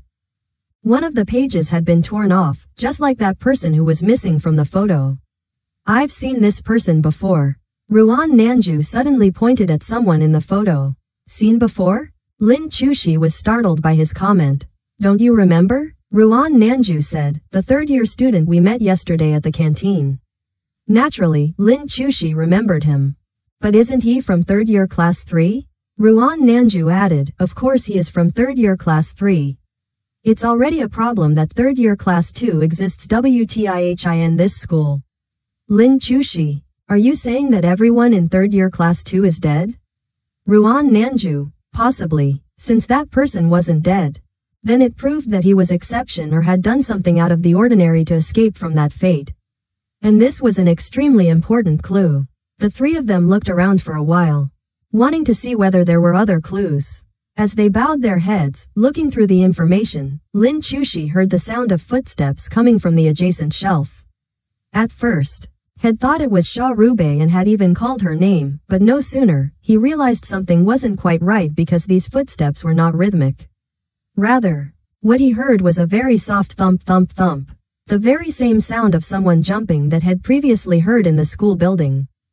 Lin Chushi reached out to grab a hold of Ruan Nanju's hand and jerked his chin to gesture in that direction.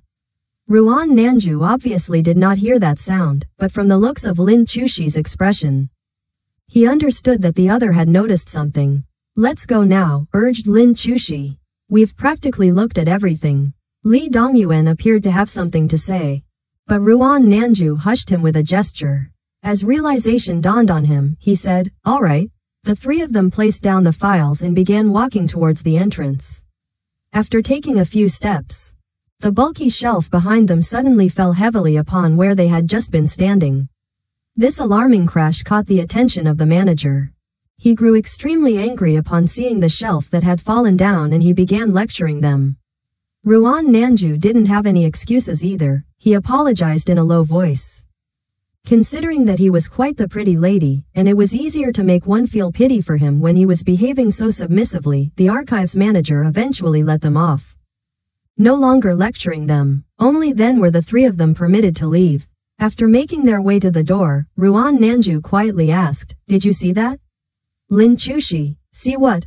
Ruan Nanju, "The bloody handprints behind that shelf." Lin Chushi, "No." Li Dongyuan chirpily replied from the side, "I saw it." Ruan Nanju, "It doesn't matter. There is no use even if you saw it." Li Dongyuan. Lin Chushi was torn between crying and laughing at their conversation. The three of them arrived at the door, and saw Sha Rubei sitting on top of a chair next to it, bored out of her wits. Upon seeing them come out, she said, "How quick of you guys." What was the sound that came from inside? One of the shelves in the archive fell. Li Dongyuan added, "Someone did it intentionally." Intentionally? Was it the person who just went in just now? Wondered Sha Rubei. The person who just went in. There was someone else who went into the archives? Ruan Nanja's ears perked at her statement. There was. A girl. She claimed to be a student of the school. Then, the manager let her in. Sha Rubei hugged her arms, terrified. "Didn't you guys see her?" "No." Ruan Nanju shook his head. Lin Chushi did hear the sound of someone walking in. But judging from the incident that happened just now, perhaps the one who came in wasn't a person at all. What did that student look like? Li Dongyuan asked. It was a girl. She looked quite young. I didn't have a good glimpse of her face, but she had long hair, described Sha Rubei. In fact, she was such an ordinary young girl. That's probably her. Ruan Nanju stated. Congratulations. You may have been the very first one to have met the boss. Sha Rubei. Ruan Nanju. Since you're so in luck, you might even be rewarded with twice the experience. Sha Rubei was a hair's reach away from being frightened to tears by Ruan Nanju. Li Dongyuan felt powerless as he tried to convince Ruan Nanju not to scare Sha Rubei anymore. Since there was nothing to benefit from scaring the lady out of her wits. Ruan Nanju leaned against Lin Chushi and whimpered coquettishly, whining, "I am also very afraid. Why aren't you worried about me?" Li Dongyuan, are you really afraid? Why do I feel like you're even braver than me? Just when the three of them were on their way out, Ruan Nanju suddenly declared, "I want to go to the restroom."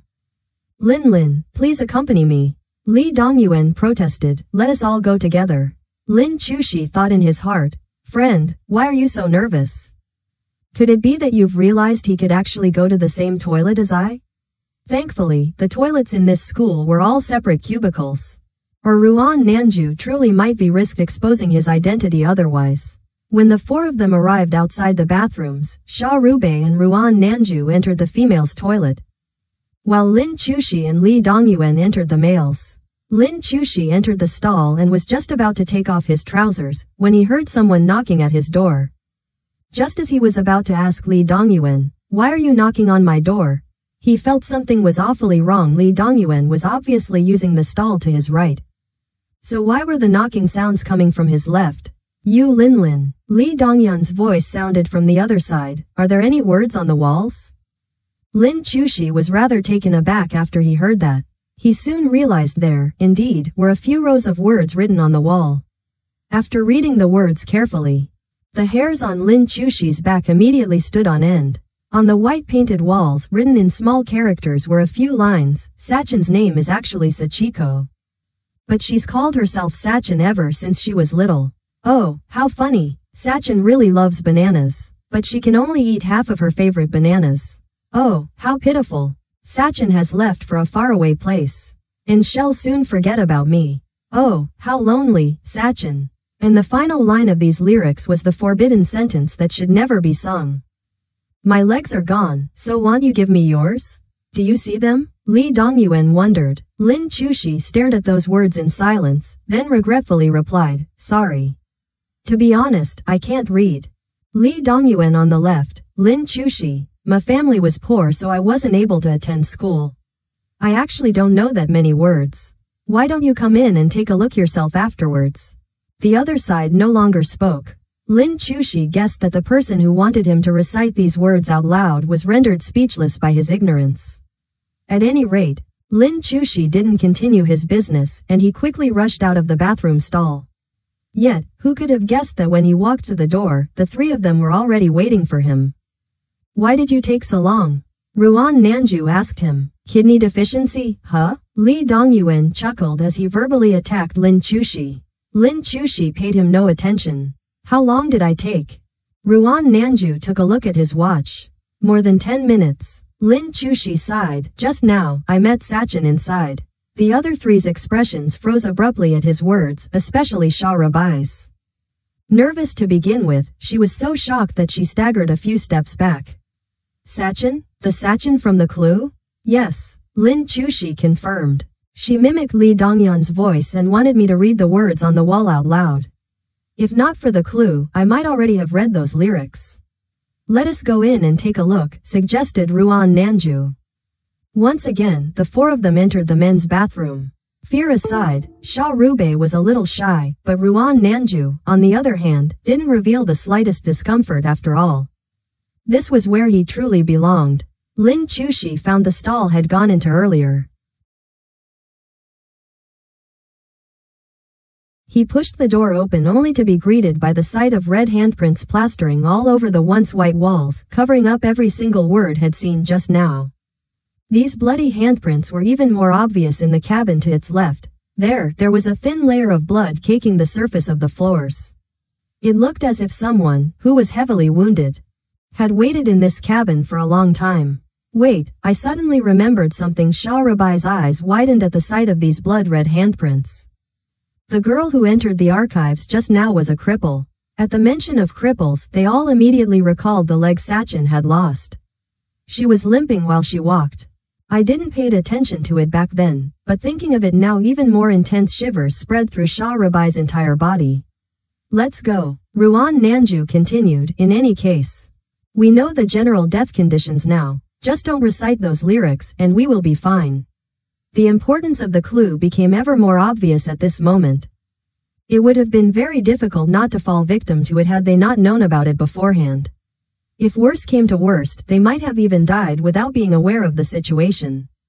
To think Sachin even knew how to destroy evidence. The mild rays of the sun washed over them as the four left the archives, melting away the icy sensation. What should we do now? Find that third-year student? Lin Chushi asked. Ruan Nanju answered. Let me take a look. He fished out something from his pocket, and at a closer glance, Lin Chushi realized that Ruan Nanju had stolen the photo of Class 2 from the archive. Lin Chushi, since when did you take that? This entire time, he was standing right next to Ruan Nanju. And yet he didn't even realize the other was hiding that photo. Ruan Nanju, just now. Lin Chushi. Not only was this fellow an expert at picking locks, but he was even better at stealing things. He had already begun to question the true nature of Ruan Nanju's occupation. Ruan Nanju seemed to know what he was thinking about. He didn't even raise his head before saying, I am not a thief. Lin Chushi. Oh, I see. The group photo looked even stranger under the sunlight. Its colors were dim, and everyone's expressions looked incredibly stiff. Ruan Nanju held onto it for a while, before suddenly asking, do you guys see this? Lin Chushi. See what? Ruan Nanju explained. There is a looming shadow on their faces. Lin Chushi observed the photo in Ruan Nanju's hands and firmly shook his head, indicating he didn't see the shadow Ruan Nanju was referring to. Oh, then forget about it. Ruan Nanju no longer continued discussing the subject matter. At the side, Li Dongyuan revealed an expression that spoke volumes at that. After having killed some time in the archives, it was already noon. It was just in time for lunch. They decided to head over to the canteen to eat and discuss their plans for the afternoon. During their meal, Lin Chushi looked around to see if he could catch sight of that third-year student. Alas, as expected, the chances of running into the student again were slimmer than ever. Sha Rubei had no appetite in the morning, and she didn't have one in the afternoon, either. Li Dongyuan tried to persuade her to eat, but seeing how she still refused to, he ended up giving up.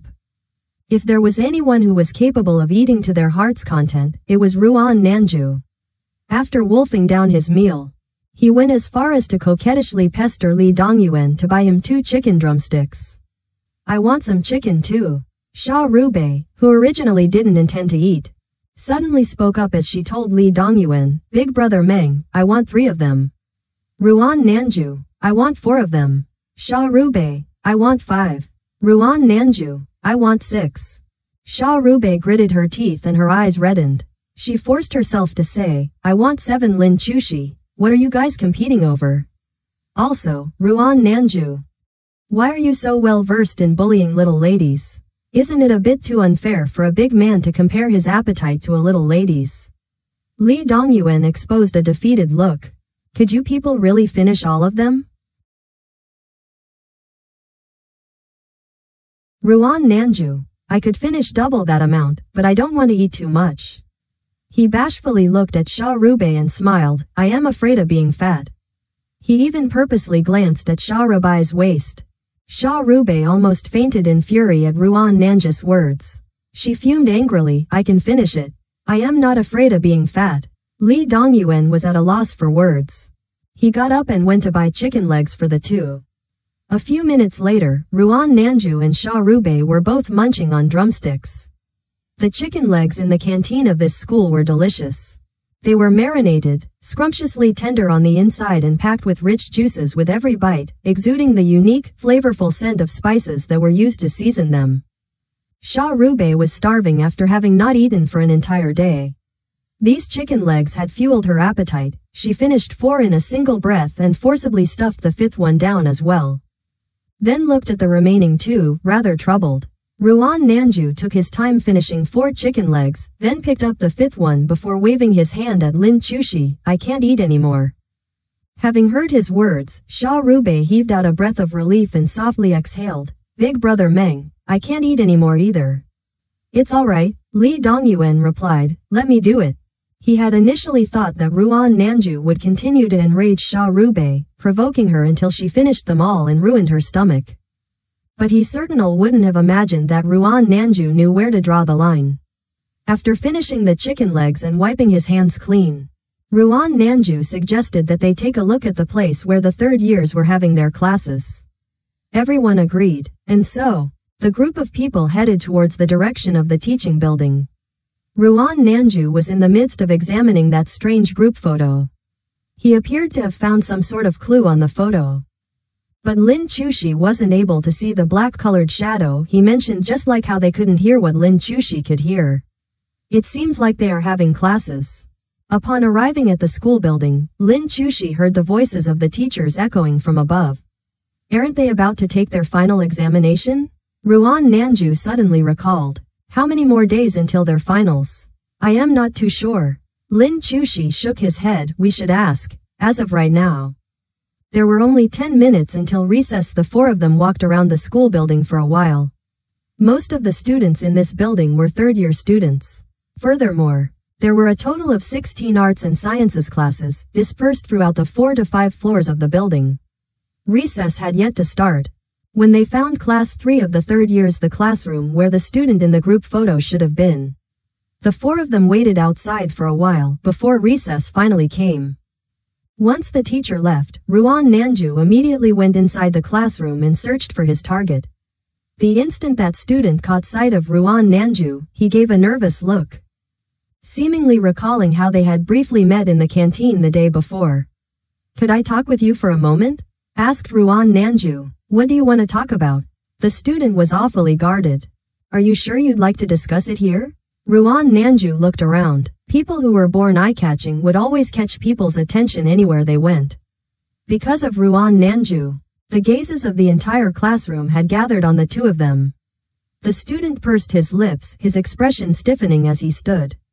Let us talk outside, he said, but, just so you know, I don't know anything. The 4 of them followed that student to the little balcony at the end of the corridor.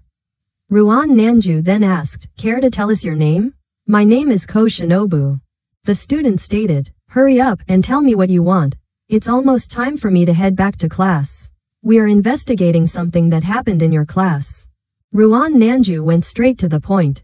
He immediately took out that photo they'd found in the archives. We wanted to ask who the person missing in the photo is. The instant he took the photo out, Ko Shinobu's expression changed for the worse. Where did you guys find this? Ruan Nanju raised a brow. Is this photo very special? Ko Shinobu didn't utter a sound. But Lin Chushi could clearly see deep fear creeping out from within the depths of his eyes, as if this wasn't a mere photo in front of him, but a vengeful ghost who had died unjustly. He swallowed hard on his saliva, his voice cracking as he stuttered, I don't know what you're talking about. It's just as we have told you, declared Lee Dongyuan.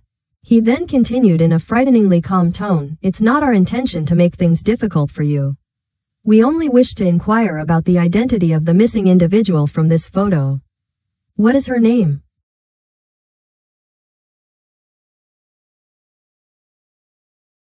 Ko Shinobu fixed his gaze on the photo and said nothing. He slowly took a step backwards, frightened and uncertain. Don't you want to end this quickly?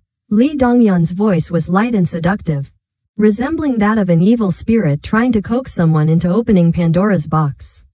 Spill it, and all will be well. Aren't you, yourself, afraid of it, too? Ko Shinobu's lips quivered, and he finally spilled a single word, Sachiko.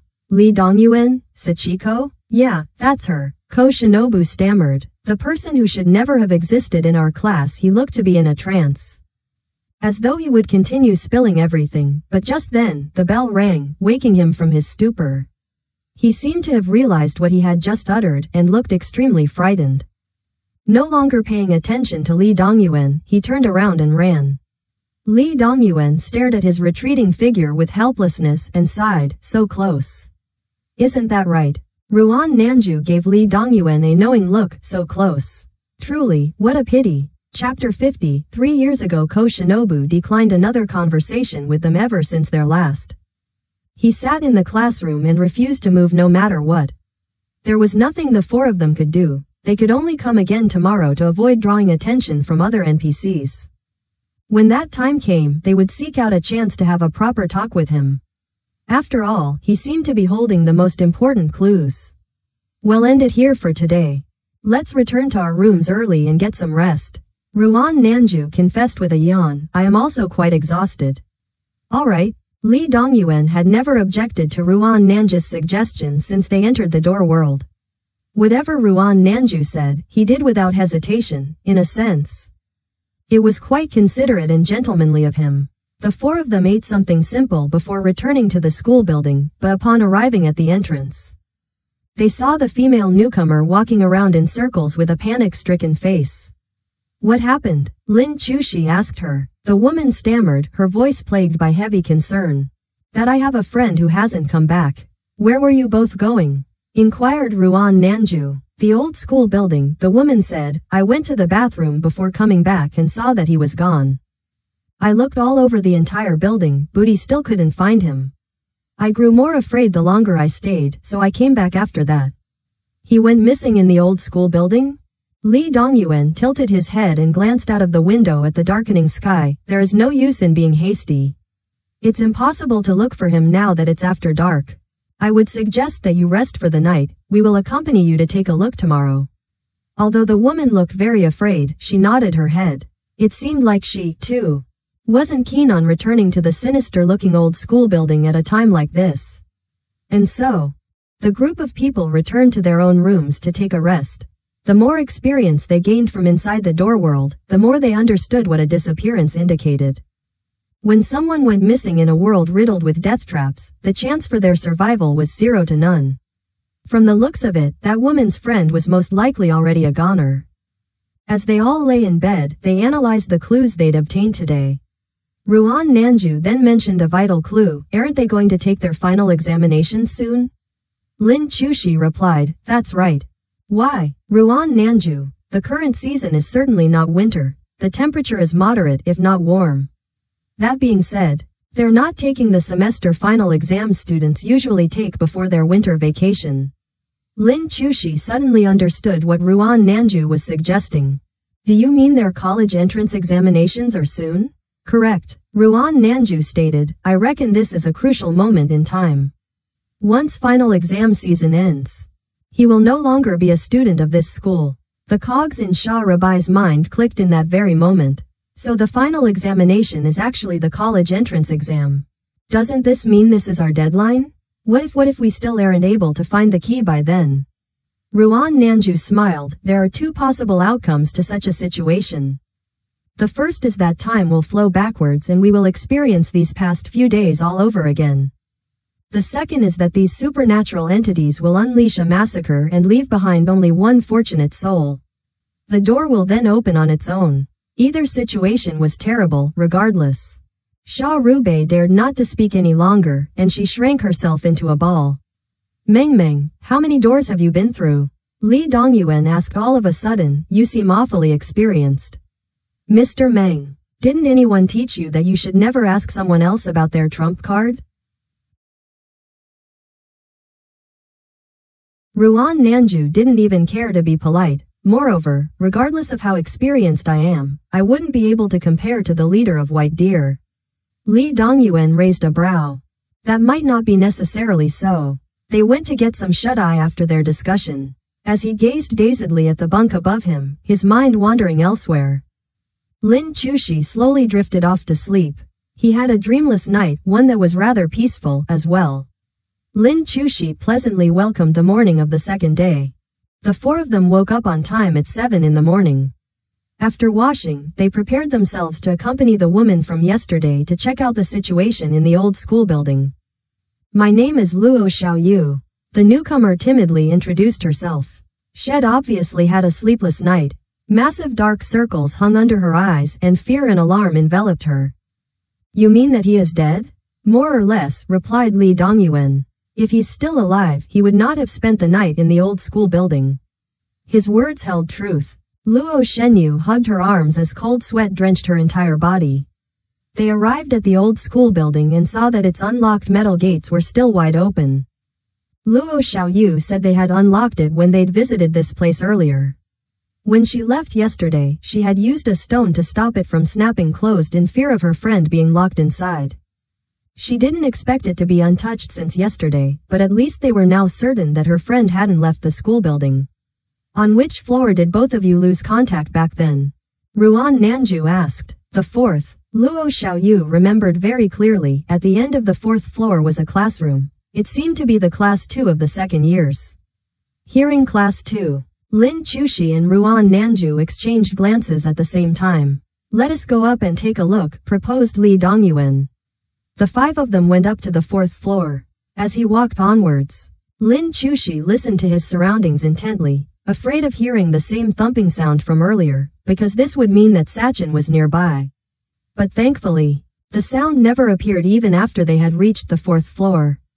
At the end of the classroom was a classroom nameplate with the words Class 2 written largely in kanji. They passed by the classroom's window and saw what was inside.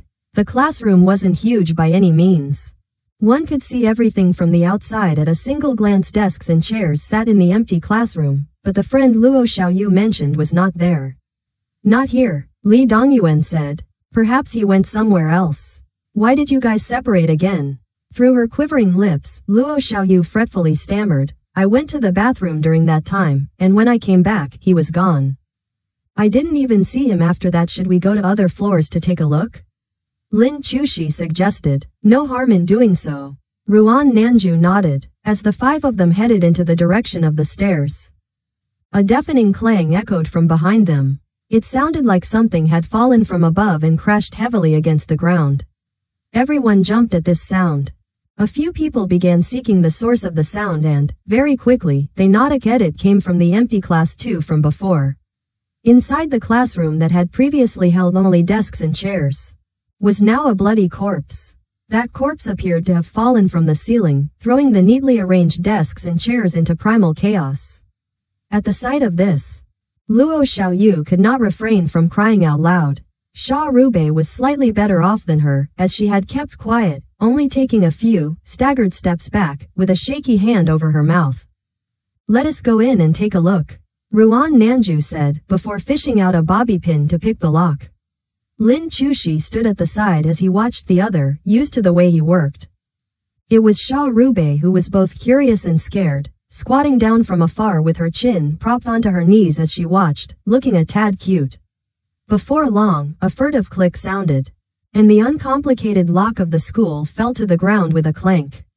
Ruan Nanju entered first and was greeted by a scattered mess on the ground. Having followed behind the other into the classroom, Lin Chushi soon noticed something was odd. These things Ruan Nanju, interesting. There were a few books on where the corpse had fallen.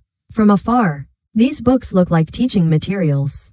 It was extremely strange to see these books messily surrounding the corpse that had fallen down. Li Dongyuan was also someone who had guts. He fearlessly walked to the corpse's side and picked up one of the books. They are teaching materials. Lin Chushi and Ruan Nanju saw the object in Li Dongyuan's hand as they drew closer to the other. Without a doubt, they were teaching materials. Every single one of those books were textbooks. If not all, practically every page of these textbooks were marred with chaotic scribbles of red ink, defaced with hateful, illegible curses like die. Die, die. Ruan Nanju stooped down to randomly pick up another textbook similar to the previous one. Long story short, every page was full of curses. Ruan Nanju pondered over it for a while. And after closing the book, he flipped to another page. Standing just next to him, Lin Chushi could clearly see the word written on its first page. Sachikoto think these books belong to Sachiko. The corpse in the center of the classroom had also lost a leg. It seemed that Sachiko was behind this. Only, they didn't know what methods Sachiko had used this time to make that person read aloud the song that should never be sung. Ni Cheng came to the old school building with Luo Xiaoyu. When Luo Xiaoyu went to the toilet, he simply stood next to the classroom, waiting quietly and patiently. The entire building was eerily silent. In the empty corridor, even the slightest of whispers would result in some echoes. Ni Cheng looked at the endless corridor and felt a little frightened. He fished out his phone to play some minigames to calm himself down, when his expression suddenly froze on the spot by strange voices he heard. These voices came from the classroom, resembling little private chatterings between students and making his hair stand on end. There wasn't a single soul in the school building, so how could there be chatterings? The voices became louder and louder until they finally turned into a deafening cacophony of jarring noises. Ni Cheng walked with slow steps as he moved towards the window. He passed by the window's pane and finally came to the source of the voices, the classroom in front of him. To his surprise, what should have originally been an empty classroom was suddenly filled with students. Countless students were standing about and sitting around, chatting and excitedly discussing something. This sight was far too frightening. Ni Cheng couldn't help take a few steps back. Just as he was about to leave, the students in the classroom began singing a strange song. Sachin's name is actually Sachiko, but she's called herself Sachin ever since she was little. Oh, how funny. Sachin really loves bananas, but she can only eat half of her favorite bananas. Oh, how pitiful. Sachin has left for a faraway place, and shall soon forget about me. Oh, how lonely, Sachin. Ni Cheng had never heard such a song before. This song made him feel colder and colder, as if he was experiencing a bitter winter. He wanted to turn around to run, but, suddenly, his body froze on the spot. Sachin's name is actually Sachiko, but she's called herself Sachin ever since she was little. Oh, how funny. Sachin really loves bananas, but she can only eat half of her favorite bananas. Oh, how pitiful. Sachin has left for a faraway place, and shall soon forget about me. Oh, how lonely, Sachin. The song repeated itself, and the people in the classroom noticed Ni Cheng's presence. They turned around and eyeballed Ni Cheng through the window. Now in full view of their faces, Ni Cheng realized that these students had no eyes, only the two large, pitch-black holes resting on their skulls stared back at him. Those gaping caverns, coupled with their ghostly pale countenances, proved that these students weren't living humans. Ni Cheng staggered back a few steps in sheer fright. His jaws dropped as he witnessed the students chant the final line to the song. My leg is gone, so won't you give me yours? My leg is gone, so won't you give me yours? The final line repeated over and over again. Those lines were no longer lyrics to a children's song, but a devil's wretched curse. Ni Cheng's eyes began to gloss over. His lips parted slightly, and as if bewitched, he quietly uttered, My leg is gone, so won't you give me yours? The instant these words spilled from his mouth, the entire classroom became silent. Those faces of pale white all broke into strange and eerie smiles. Only then did Ni Cheng realize what had done. The gravity of his current predicament struck him, and he swiveled around to run. But the booming sounds of thumping coming from behind him stopped him in his tracks, and he frantically whirled around to see the shadow of a person standing in the corridor. As the figure gradually approached him, her sing-song voice proceeded to echo down the corridor. My leg is gone, so won't you give me yours? Ni Cheng felt a sharp pain shoot up his leg as darkness swallowed him.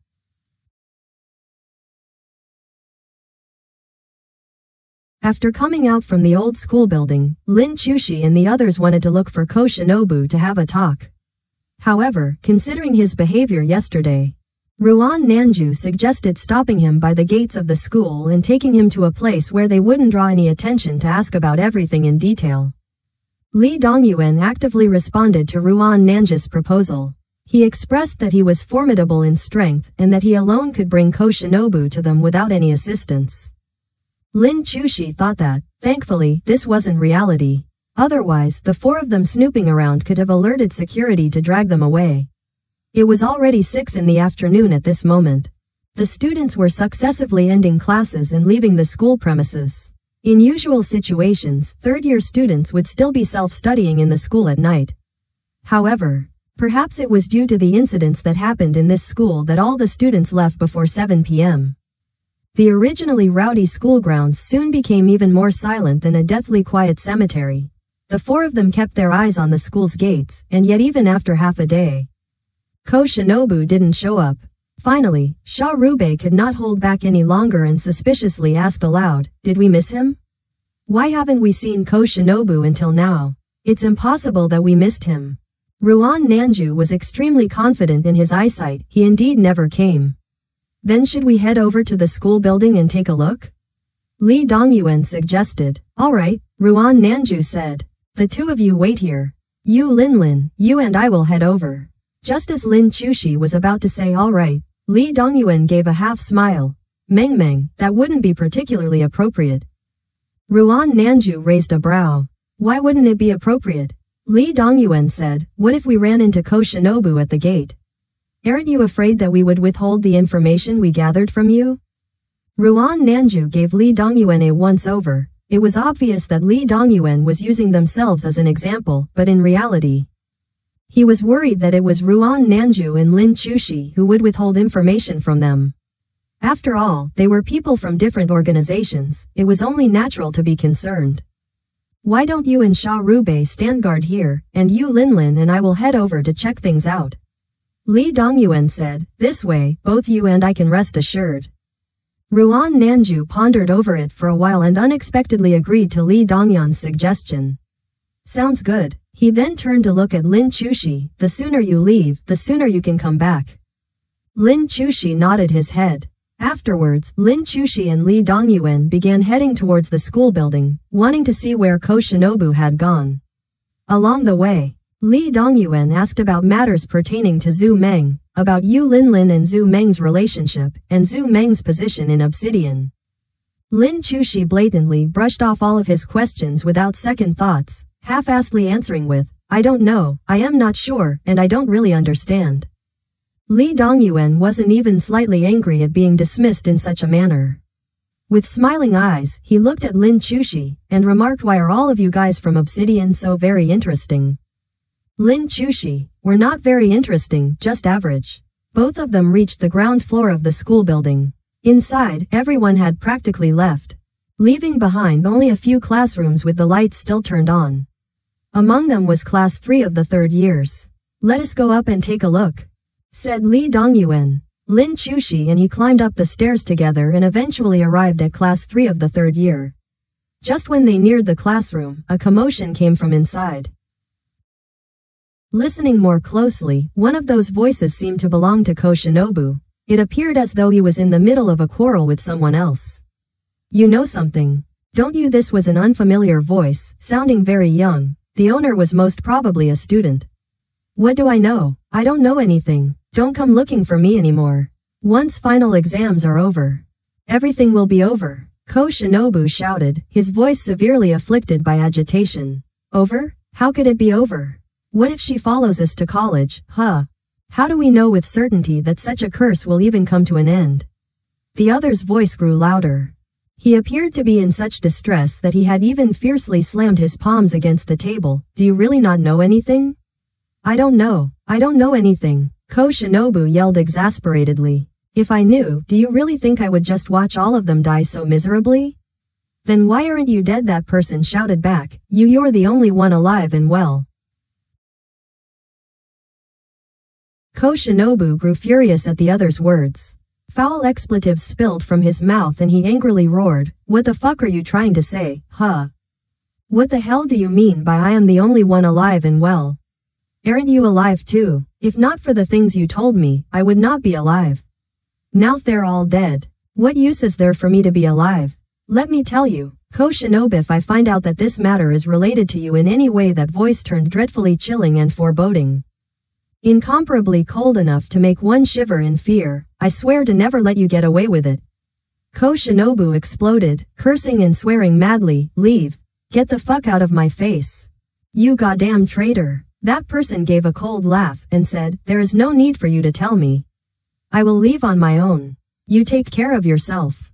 And with that, he rushed out of the classroom, neglecting to notice Lin Chushi and Lee Dongyuan, who were hiding around the corner, before quickly hurrying down the stairs. Ko Shinobu cussed a few times after coming out of the classroom before finally calming himself. Then he carried his bag and walked out of the classroom. But upon seeing Lin Chushi and Lee Dongyuan the moment he exited the classroom, his expression immediately turned ugly.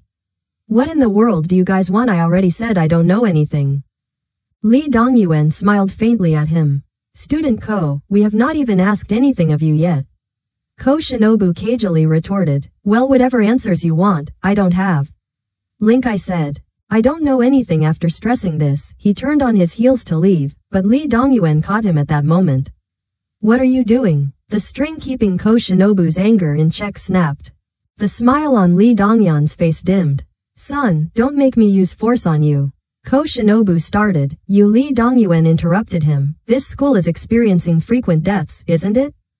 Ko Shinobu's eyes grew wide as saucers. Lee Dongyuan continued, "If you went missing all of a sudden, do you think they'll believe you were killed by a human or a ghost?" Ko Shinobu stopped talking. It was obvious that Lee Dongyuan's words had caught him by the throat and threatened him with his own life. There were a myriad of happenings that occurred in this school. Yet none of these mysterious incidents had reached a conclusion. None of these accidents had been able to be explained. One could say that everyone in this school knew that the school grounds were haunted by inexplicable things beyond logic and rationality. If not all, he had a special identity. And it was being a student from Class 2 who was known for its vanishing students. Even if he went missing, the school would merely dismiss his disappearance as a supernatural incident. A matter they couldn't do anything about. "Fine then, what do you want to know?" Ko Shinobu sized up Lee Dongyuan, then took a look at his own physique, before deciding to give up on struggling. "What I know isn't much either." Only then did Lee Dongyuan let go, returning to his usual gentle smile with curved eyes. Lin Chushi inwardly remarked from the side. That Lee Dongyuan was most definitely a thug. Although he carried a particular gentleness whenever he smiled like so, he was, undoubtedly, an expert, if not more, at threatening others. Lin. Don't look at me like that." Lee Dongyuan seemed to know what Lin Chushi was thinking. He didn't even forget to explain, "I am not usually like this." Lin Chushi. Then do you usually just skip the threats and go on to talking with your fists? Lee Dongyuan. Haha, your sense of humor sure is second to none. Lin Chushi. This person didn't even refute it. Ko Shinobu crossed both arms over his chest in defiance, obviously wary of and averse to Lee Dongyuan and Lin Chushi. He declared, "Just ask quickly. I still need to go home." "Are you originally from Class 2? That person back there was a classmate from Class 2, wasn't he?" Lee Dongyuan asked. "That's right," verified Ko Shinobu. "He is also from Class 2. How many of you are left in Class 2? Inquired Lee Dongyuan. Ko Shinobu replied, "Just the two of us." Lee Dongyuan. "So, you know what happened to Sachiko at school, don't you?" Ko Shinobu's couldn't hide the fear that flitted across his features at the mention of this name. As he violently trembled in place and gritted his teeth, he stiffly nodded. "Tell us about your story with Sachiko," Lee Dongyuan said, "as well as the sentence you mentioned yesterday, that she's not someone who should exist. Tell us what you meant." Ko Shinobu wiped the cold sweat off his forehead. He cautiously explained, "There is nothing much to say. When she was in our class, she was often bullied. And those people who got used to bullying Sachiko just like the writings in her textbook, they died, didn't they? Guessed Lee Dongyuan. How did you know about that? Ko Shinobu gaped at Lee Dongyuan in sheer fright and alarm. That's not all we know about. Lee Dongyuan chuckled. That being said, think very carefully about your next words. If we notice any discrepancies between what you said and what we know, then don't blame us for being impolite. Ko Shinobu swallowed his saliva, hard, his gulp clearly audible. You know, sometimes humans are far scarier than ghosts. Lee Dongyuan said, if that person with me right now decided to make a move, I reckon all of you would surely wish you were dead. At the side, Lin Chushi, who hadn't spoken a word this entire time, thought to himself, Lee Dongyuan, did Ruan Nanju infect you with his dramatical antics too? Out of nowhere, the man just decided to play out a drama and give Lin Chushi the role of a villain who was not to be messed with. Isn't that right, Lin? Lee Dongyuan even had the nerve to glance back at Lin Chushi, eagerly awaiting the other's response. Lin Chushi, that's right. If that wasn't enough, that outrageous Lee Dongyuan even winked at him, shamelessly. Lin Chushi, from a certain degree, Lee Dongyuan and Ruan Nanju are made for each other. And yet, what was, perhaps, even sadder about this entire situation, was that Ko Shinobu fully believed in Lee Dongyuan's words. He threw Lin Chushi a look filled with pure fear and panic, and even took a few frightened steps backwards. He anxiously insisted, I really don't know that much. Lee Dongyuan demanded, so how did Sachiko die? Why is it that all of your classmates died, yet here you, the exception, are alive and well? Ko Shinobu began, it all started 3 years ago.